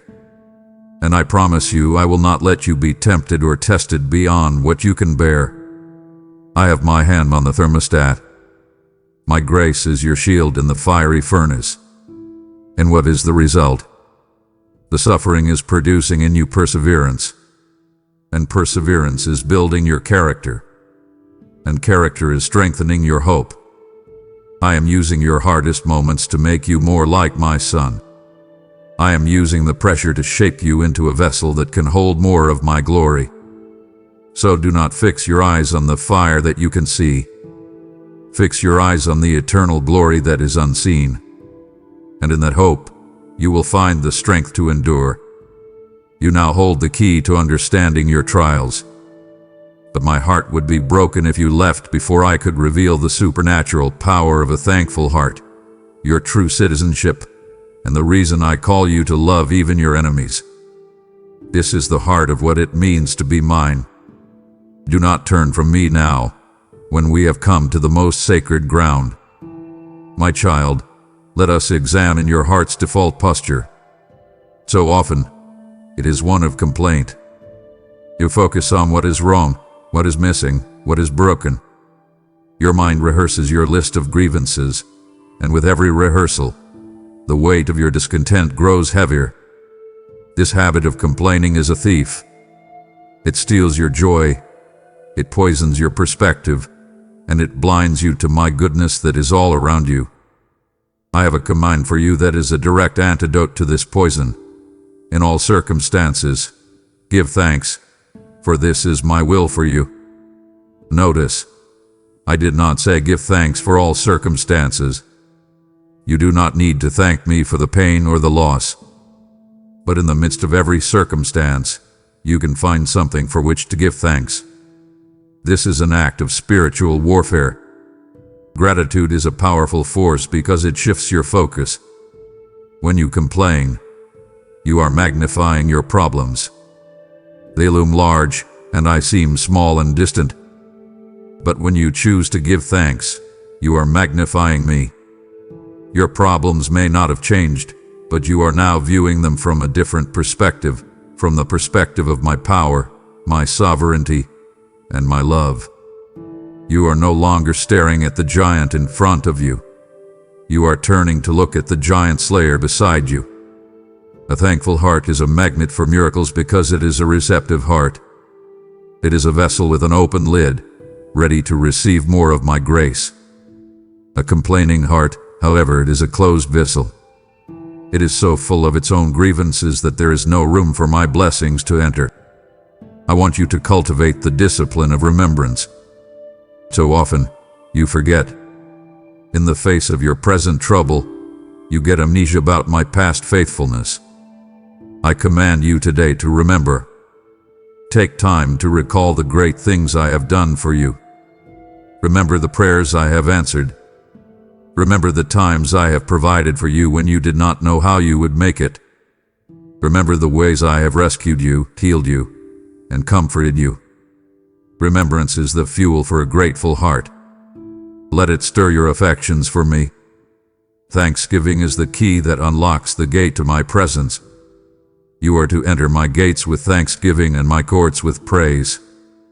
Gratitude is not what you do after you feel close to me. It is the path that leads you there. So today, make the choice. Cultivate a spirit of thankfulness. Start a list. Speak it out loud. You will find that even in the hardest seasons, your heart will find an unshakable joy. My child, I know this next command will land hard in your heart, for it is the most radical and unnatural one I give. Love your enemies and pray for those who persecute you. As you hear this, a face immediately comes to your mind. The person who betrayed your trust. The one who slandered your name. The one whose actions caused you deep and lasting pain. Your entire being recoils at this command. Your sense of justice grieves against it. The wound they inflicted is still raw, and every instinct within you cries out for them to pay, to understand the depth of the hurt they cause. You think, love them, pray for them. It's impossible. It's unfair. And if you were to attempt this in your own strength, you would be right. It is impossible. But I am not asking you to do it in your own strength. I am asking you to allow me to love them through you. You have confused this divine command with human emotion. The love I call you to is not a warm, affectionate feeling. It is a rugged, disciplined act of your will. It is the choice to lay down your right to revenge. It is the decision to stop rehearsing the offense in your mind. It is the supernatural act of praying, Father, bless them, even when your heart is screaming, curse them. And let us speak of forgiveness. You think forgiveness is about letting them off the hook or pretending that what they did was okay. It is not. The offense was real. It was wrong, and I saw it. Forgiveness is about canceling the debt they owe you. It is the act of releasing them from the courtroom of your mind, where you have been acting as judge, jury, and executioner, and turning them over to me, the only righteous judge. You must understand this. Your bitterness is a poison you are drinking, hoping the other person will die. It is a heavy, jagged rock that you are carrying, and it is your own hands that are bleeding. Forgiveness sets you free. It is for your healing. When you hold on to unforgiveness, you remain chained to the very person who hurt you. You give them power over your present joy and your future peace. I am commanding you to love your enemy not for their sake, but for yours. Furthermore, when you choose to act in love and forgiveness toward those who have wronged you, you are acting most like me. I caused the sun to rise on the evil and the good. I sent my son to die for a world that was actively rebelling against me. This radical, unconditional love is what sets my children apart from the rest of the world. Anyone can love those who love them back. But it takes my supernatural power working through you to love those who have caused you pain. So today make the choice. Leave all vengeance to me. I see everything. I will handle the justice. Your job is not to be their judge. Your job is to be free. You have heard my command to overcome evil with good, to love with a love that shocks the world. This is the very heart of the message I am sending. If you desire to be an instrument of this world-changing love, this is your divine appointment to act. Your offering is more than a gift. It is the manna that will feed the hungry, the oil that will fuel this lamp in the darkness. It is how you partner with me to send this word of radical love as a healing river into a world drowning in bitterness. For you who give, I declare my word from Isaiah, rise, shine, for your light has come, and the glory of the Lord rises upon you. I will bless your generosity, and no weapon formed against your own house shall prosper. Act now. Anoint this mission by giving through Super Thanks, membership, or the PayPal link you see. My child, I see how deeply you are entangled in the affairs of this world. Your heart is anxious over the rise and fall of the stock market. Your peace is stolen by the political headlines. You strive and strain to climb a career ladder that has no end. You place your hope for happiness in achieving a certain lifestyle, in owning a certain home, in gaining the approval of a certain group of people. You are pouring all of your energy, all of your hope, and all of your heart into a kingdom that is temporary and fading. And this is the source of so much of your anxiety and disappointment. I want you to grasp a perspective-shifting truth. This world is not your final home. You are a sojourner here, a temporary resident. Your true citizenship is in heaven. Do you feel that? The sense that you don't quite fit in here. The feeling that there must be something more than this. That is not a flaw in you. It is a feature. It is a divine homesickness I have placed in your soul, a homing beacon constantly reminding you that you were made for another place. You are like an ambassador, living in a foreign land. Your primary allegiance is not to the culture around you, but to the King who sent you. This world is a temporary assignment, not your final destination. This one truth, if you will truly let it sink in, has the power to change everything about how you face your daily life. It redefines what you consider to be a victory and what you consider to be a loss. I have commanded you to set your mind on things above, not on earthly things. This is a practical, daily choice. It means you stop storing up for yourselves treasures on earth, where moth and rust destroy and where thieves break in and steal. You are so consumed with building your earthly portfolio, your reputation, your wealth, your comfort. But I am calling you to focus on your eternal portfolio. Store up for yourselves treasures in heaven. What are these treasures? They are acts of love, moments of forgiveness, deeds of quiet generosity, a heart of faithfulness in the face of trial. Every time you choose my will over your own comfort, you are making a deposit in an eternal bank that can never fail. When you live in light of eternity, the crushing pressures of this world begin to lose their power over you. A professional setback is not a final devastation. It is a temporary redirection.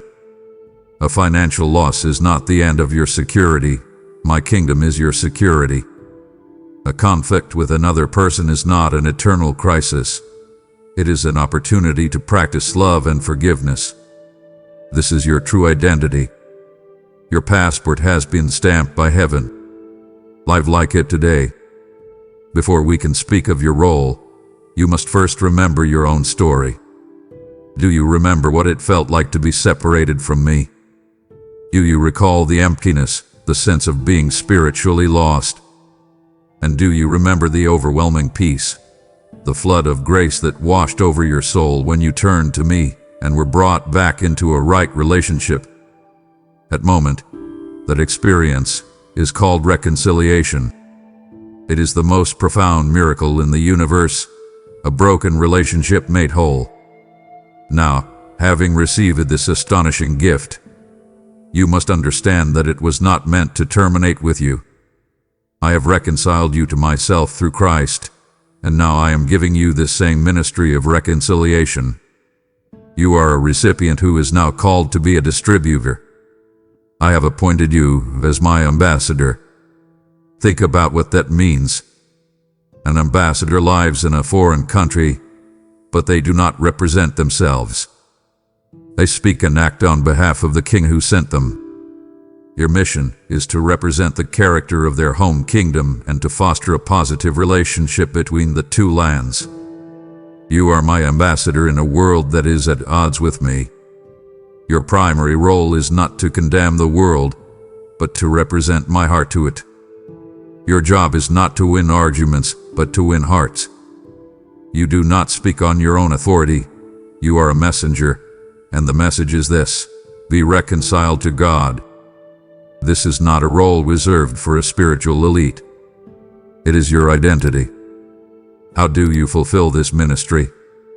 You are terrified of saying the wrong thing, of not having all the answers. But your most powerful credential is not a theology degree. It is your own story. Your life is your testament to my reconciling power.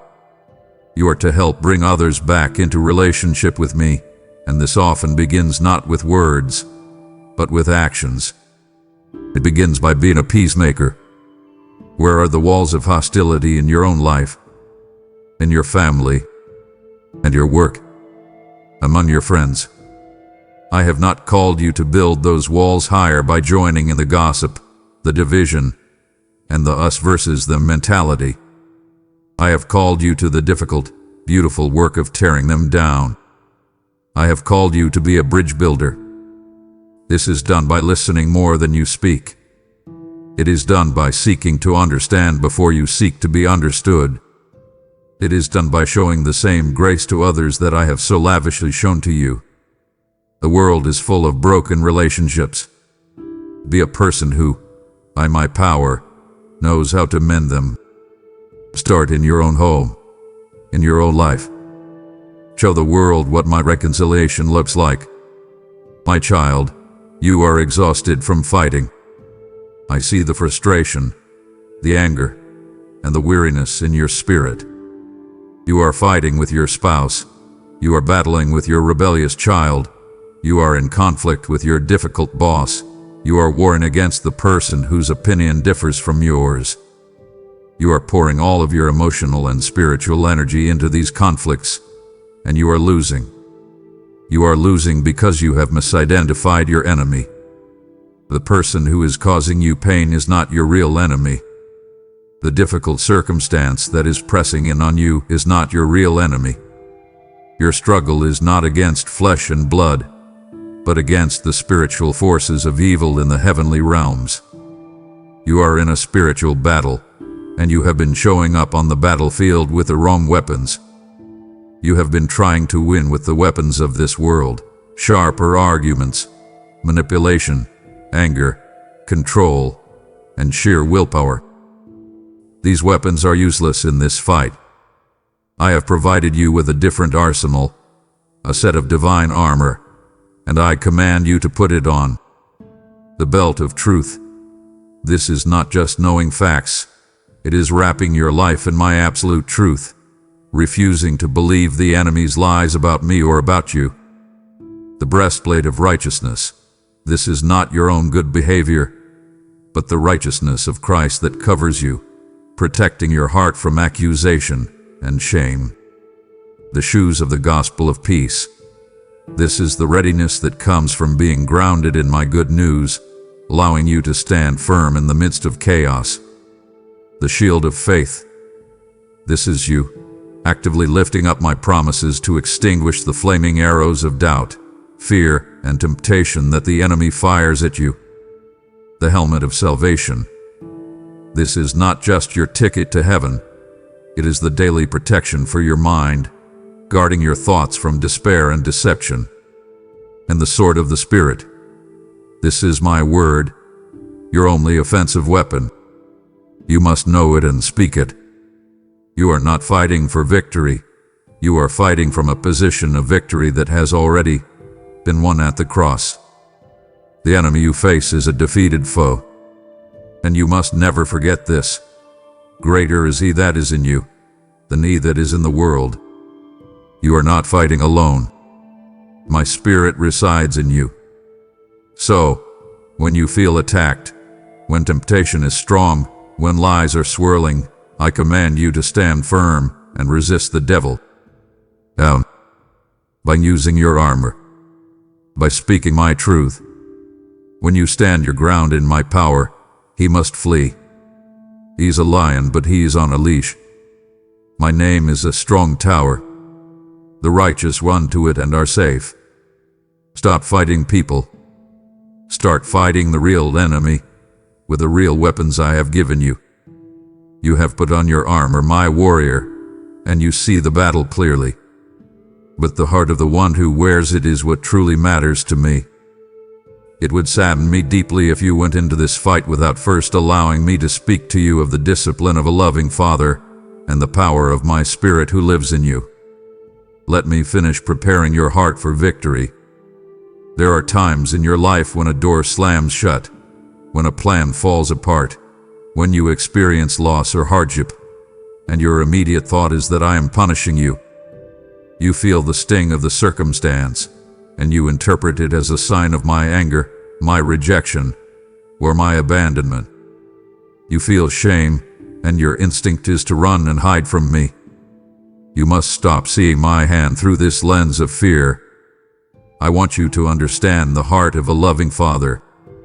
I discipline those I love, as a father the son he delights in. My correction in your life is not a sign of my rejection. It is the clearest, most undeniable evidence of your true sonship. I do not bother to discipline those who are not my children. My discipline is a mark of my love and my commitment to you. You must understand the purpose of my discipline. It is never to harm you or to pay you back for your sin. The punishment for your sin was fully and completely absorbed by my Son on the cross. A debt is settled forever. My discipline, therefore, is not punitive, it is formative. It is not about retribution. It is about training. Think of a gardener pruning a grapevine. The cutting away of branches seems harsh, even violent. But the gardener knows that this pruning is absolutely necessary for the vine to produce more and better fruit. I am that gardener. I see the branches in your life, the bad habits, the unhealthy relationships, the pride, the self-reliance that are preventing you from being as fruitful as I designed you to be. And in my love, I will prune them. I know that no discipline seems pleasant at the time, but painful. I see your tears. I understand your confusion. But I urge you to look beyond the temporary pain to the fruit that it will later yield, a harvest of righteousness and peace. My discipline is producing a character in you that is more like my Son. It is for your ultimate good. So, how are you to respond when you feel my correcting hand? Do not harden your heart in rebellion. Do not collapse in shame. Do the opposite. Run to me. Humble yourself. Ask me, Father, what are you trying to teach me in this? What are you trying to prune from my life? This is an invitation to a deeper intimacy, a more profound dependence on me. Every act of my correction is rooted in my perfect, unwavering love for you. I am for you, not against you. Trust me, even when the pruning hurts. My child, when I returned to my Father, I looked upon you and I knew that the greatest danger you would face was the feeling of being alone in this journey. I knew you would feel that I was distant, a historical figure, unreachable in my heavenly realm. I knew you would try, with all your human willpower, to live up to my commands, and you would stumble and fall, and in your failure, you would feel abandoned. That is why I made you a promise I have faithfully kept. I have not left you as orphans. I did not give you a map and a set of rules and wish you good luck.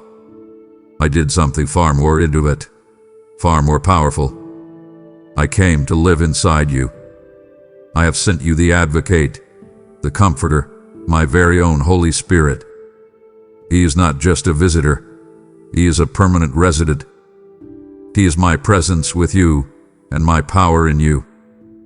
You have been trying to live this life in your own strength, and it is exhausting you. You try to be patient, you try to be kind, you try to be self-controlled, and you fail. You are a car with a dead battery, and you are trying to push it up a hill. It is a futile struggle. The Holy Spirit is the divine power source. To walk by the Spirit is to stop pushing and to start depending on His power. It is a moment-by-moment surrender, a constant choice to listen to His quiet leading over the loud demands of your own desires and fears. He is your personal guide. When you read my word and a passage seems to leap off the page and speak directly to your situation, that is Him, your teacher. When you are in a conversation and the right words of comfort or wisdom come to your mind, that is Him, your counselor. He will guide you into all truth. I want you to understand the security He provides. He has sealed you for the day of redemption. Imagine a king writing a vital letter, folding it, and then pressing his signet ring into hot wax to seal it. That seal was an unbreakable mark of ownership and authenticity. The Holy Spirit is my royal seal upon your soul. He is my unbreakable guarantee, my down payment, promising that you are mine, and that I will bring you safely home. Nothing and no one can break that seal. And when your heart is so heavy with pain or confusion that you do not have the words to pray, you are not alone in your silence.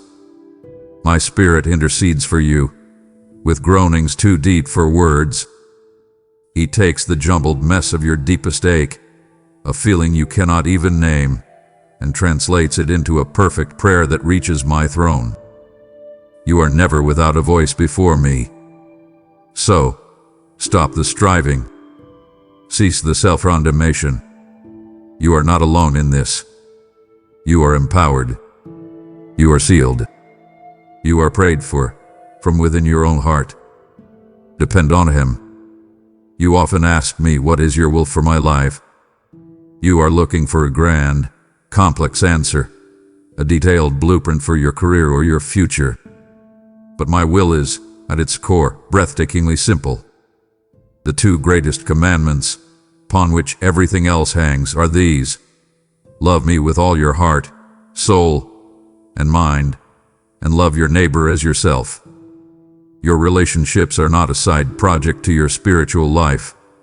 They are the main event. They are the primary arena where your faith is tested, proven, and made real. It is easy to feel holy when you are alone. But love, patience, kindness, and forgiveness are not abstract concepts. They are muscles that can only be built in the gymnasium of human interaction, often with the friction and resistance of dealing with other imperfect people. It starts in your first circle, your family. I have commanded you to honor your father and your mother. This command does not expire when you become an adult, nor is it conditional on their perfection. It is a call to show them respect and care, a reflection of my own heart. To you who are married, I have given a high and holy calling. Husbands, you are to love your wives with the same self-sacrificing love that Christ has for the church, laying down your own agenda for her good. Wives, you are to respect your husbands, recognizing the position I have given them. This design is not meant to be a source of strife, but a beautiful dance of mutual service and love that demonstrates my own nature to a watching world. And these principles of love and honor extend to all your relationships. As much as it depends on you, live at peace with everyone.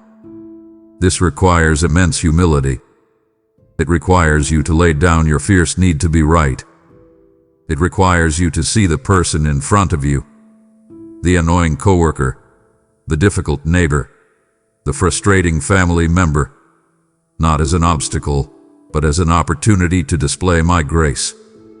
The posture I desire from you in all your relationships is that of a servant. The world tells you to look out for number one, to ask, what's in it for me?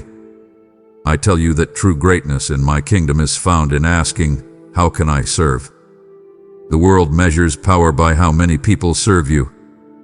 I measure it by how many people you serve. Your love for me, which you profess in your prayers, is ultimately proven by your love for people. Do not tell me how much you love me and then speak with contempt to your spouse. Do not sing psalms of worship to me on Sunday and then engage in gossip about a fellow believer on Monday. Your faith finds its feet in how you treat the people I have placed in your life. This is your proving ground. This is your ministry. My child, there is a force that is more destructive to your soul than any external enemy. It is the root of all other sin. It is pride, and it is a high, thick wall that you build around your heart, brick by brick, which actively prevents my grace from flowing freely into your life. Pride is the silent declaration of self-sufficiency. It is the voice that says, I can handle this on my own. I don't need help. I don't need you, God. It is subtle and deceptive. It can disguise itself as strength, independence, or confidence. But at its core, It is a rejection of your status as a created being and an attempt to place yourself at the center of your own universe. I tell you this with the gravity of a loving father. I oppose the proud, but I show favor to the humble. The path to experiencing more of my grace and power in your life is the path downward, into humility. I fear you have misunderstood what humility truly is. You think it means thinking poorly of yourself, groveling in a false sense of worthlessness. That is not humility. That is just another form of self-obsession. True humility is not thinking less of yourself. It is thinking of yourself less. It is the profound and liberating shift from being absorbed with yourself, your successes, your failures, your image, your feelings, to being absorbed with me and with the needs of others. It is having a right assessment of who you are, a cherished, beloved child of God, who is utterly and completely dependent on me for everything. It is a quiet confidence that is rooted not in your own abilities, but in my identity. The path to greatness in my kingdom is a paradox. The world says, climb the ladder. Promote yourself. Make a name for yourself. I say, whoever wants to be first must be last and the servant of all. The way up is the way down. Humble yourselves before me, and I will lift you up. When you stop trying to exalt yourself, when you lay down your need for recognition, when you serve in secret without needing applause, that is when I will lift you up in due time, in the way that brings the most glory to me. Look at my son. He is your ultimate example. He, who was in very nature God, did not cling to his divine rights but made himself nothing. He took the form of a servant. He humbled himself to the point of death on a cross. He held nothing back. That is the posture I call you to. You bring me your accomplishments and your good deeds, and I receive them. But the sacrifice that moves my heart most deeply is a broken and contrite heart, a heart that hath been humbled, a spirit that is utterly aware of its need for me. That is the heart I will not despise. That is the heart I can fill. Let us talk about your possessions, your money, your time, your talents, your home. You work hard for these things, and your instinct is to clench your fist around them. You think, I earned this. It's mine. This sense of ownership creates a deep-seated fear of not having enough, which leads you to hoard and accumulate.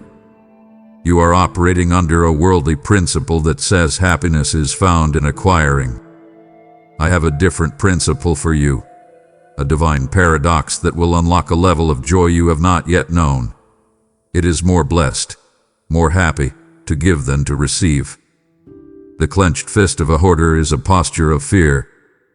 The open hand of a giver is a posture of trust and freedom. You must begin with a fundamental shift in your perspective. You are not an owner, you are a steward.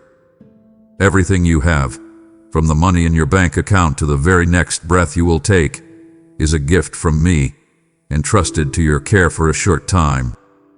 I am the owner of it all. You are my manager. And the primary question I will ask of you is this: were you a faithful manager of the resources I gave you? When you see yourself as a steward, it changes everything. You no longer ask, how much of my money should I give to God? You begin to ask, how much of God's money should I keep for myself? It reorients your entire financial and material life around my purposes. I love a cheerful giver. I am not interested in gifts that are given reluctantly or out of a sense of guilty compulsion. That is not generosity, that is paying a tax. I am moved by the joy-filled generosity that flows from a grateful heart, a heart that is so overwhelmed by my grace that it cannot help but overflow onto others. This is the heart that trusts my spiritual law: give, and it will be given to you. A good measure, pressed down, shaken together and running over, will be poured into your lap. This is not a get-rich-quick scheme. It is a promise that you cannot outgive me, As you allow my resources to flow through you, I will ensure that more flows to you. A river that is dammed up becomes stagnant and dead. A river that flows freely remains fresh and life-giving. Be a river. And remember this final truth: where your treasure is, there your heart will be also. Do you want to have a heart for my kingdom? Then invest your treasure, your time, your money, your energy in the things that matter to me. Generosity is the compass that points your heart toward me. You have heard my heart on how to live your life on this earth. But my deepest longing is for you to understand the glorious end of the story. Do not break my heart by walking away before I can tell you of my Son's certain return and the final victory that is already won. This is the promise that holds all the others together. Say for this final, most important truth: my child, there is a great and final promise that I want to be the anchor for your soul in this often turbulent world. Just as surely as my Son came to this earth once in humility as a suffering servant, he will return again in glory as the conquering King. He who ascended into the heavens will return in the exact same way, visibly, physically, gloriously. This is not a fairy tale or a metaphor. It is the blessed hope of all who believe. It is the final chapter in the story of redemption, and it is a certain future. All of human history is moving relentlessly toward this single, climactic event. The story does not end with you struggling through life on a broken planet.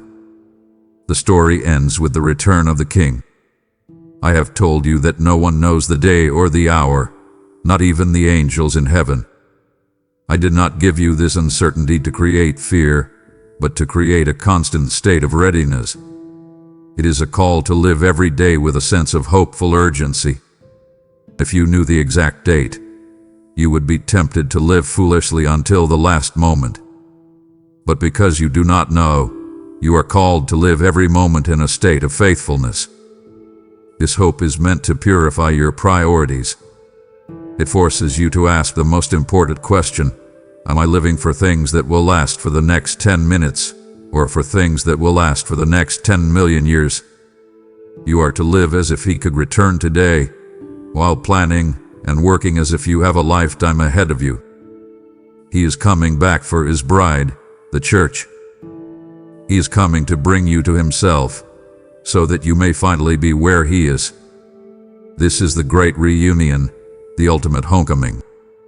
On that day, every wrong will be made right. Every tear will be wiped away. Justice and mercy will embrace. Every knee in heaven, on earth, and under the earth will bow, and every tongue will confess that Jesus Christ is Lord, to my glory.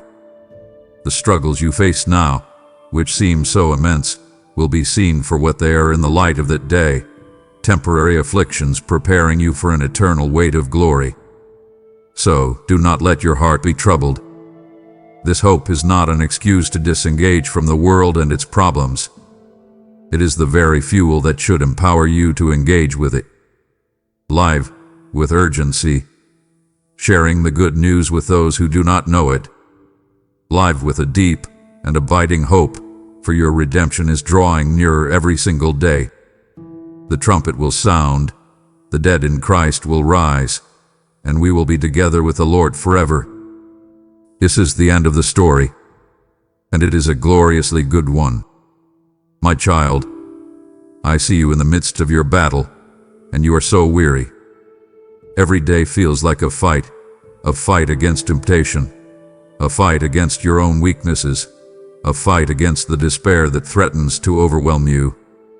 You look at the state of the world, and you see darkness and chaos seemingly advancing on all sides. You look at your own life, and you see the same struggles recurring, and you think to yourself, I'm losing. The battle is too hard, and I am not strong enough.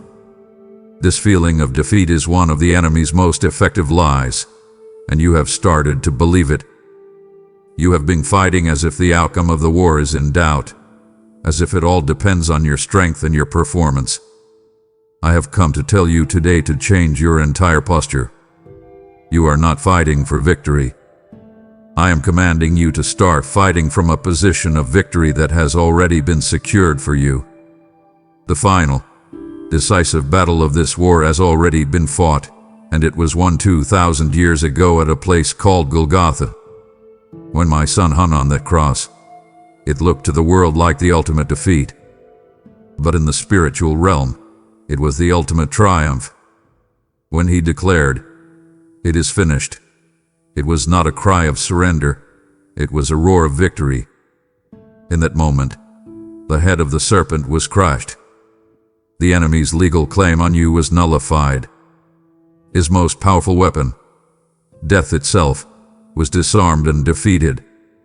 And when I raised my son from the grave 3 days later, I was publicly declaring to all of creation, in every dimension, that the war was over. The king had won. Death hath been swallowed up in victory. Its sting, which is sin, has been removed. Thanks be to me. I give you the victory through your Lord Jesus Christ. So what is this daily battle you are in? It is not a fight to win the war, but to enforce the peace that has already been won. Think of it this way. The enemy is a defeated foe who hath been stripped of his authority, but he refuses to lay down his arms. He still roams about, roaring like a lion, trying to deceive and intimidate the citizens of my kingdom into believing that he still has power. Your fight is not to defeat him. My son already did that.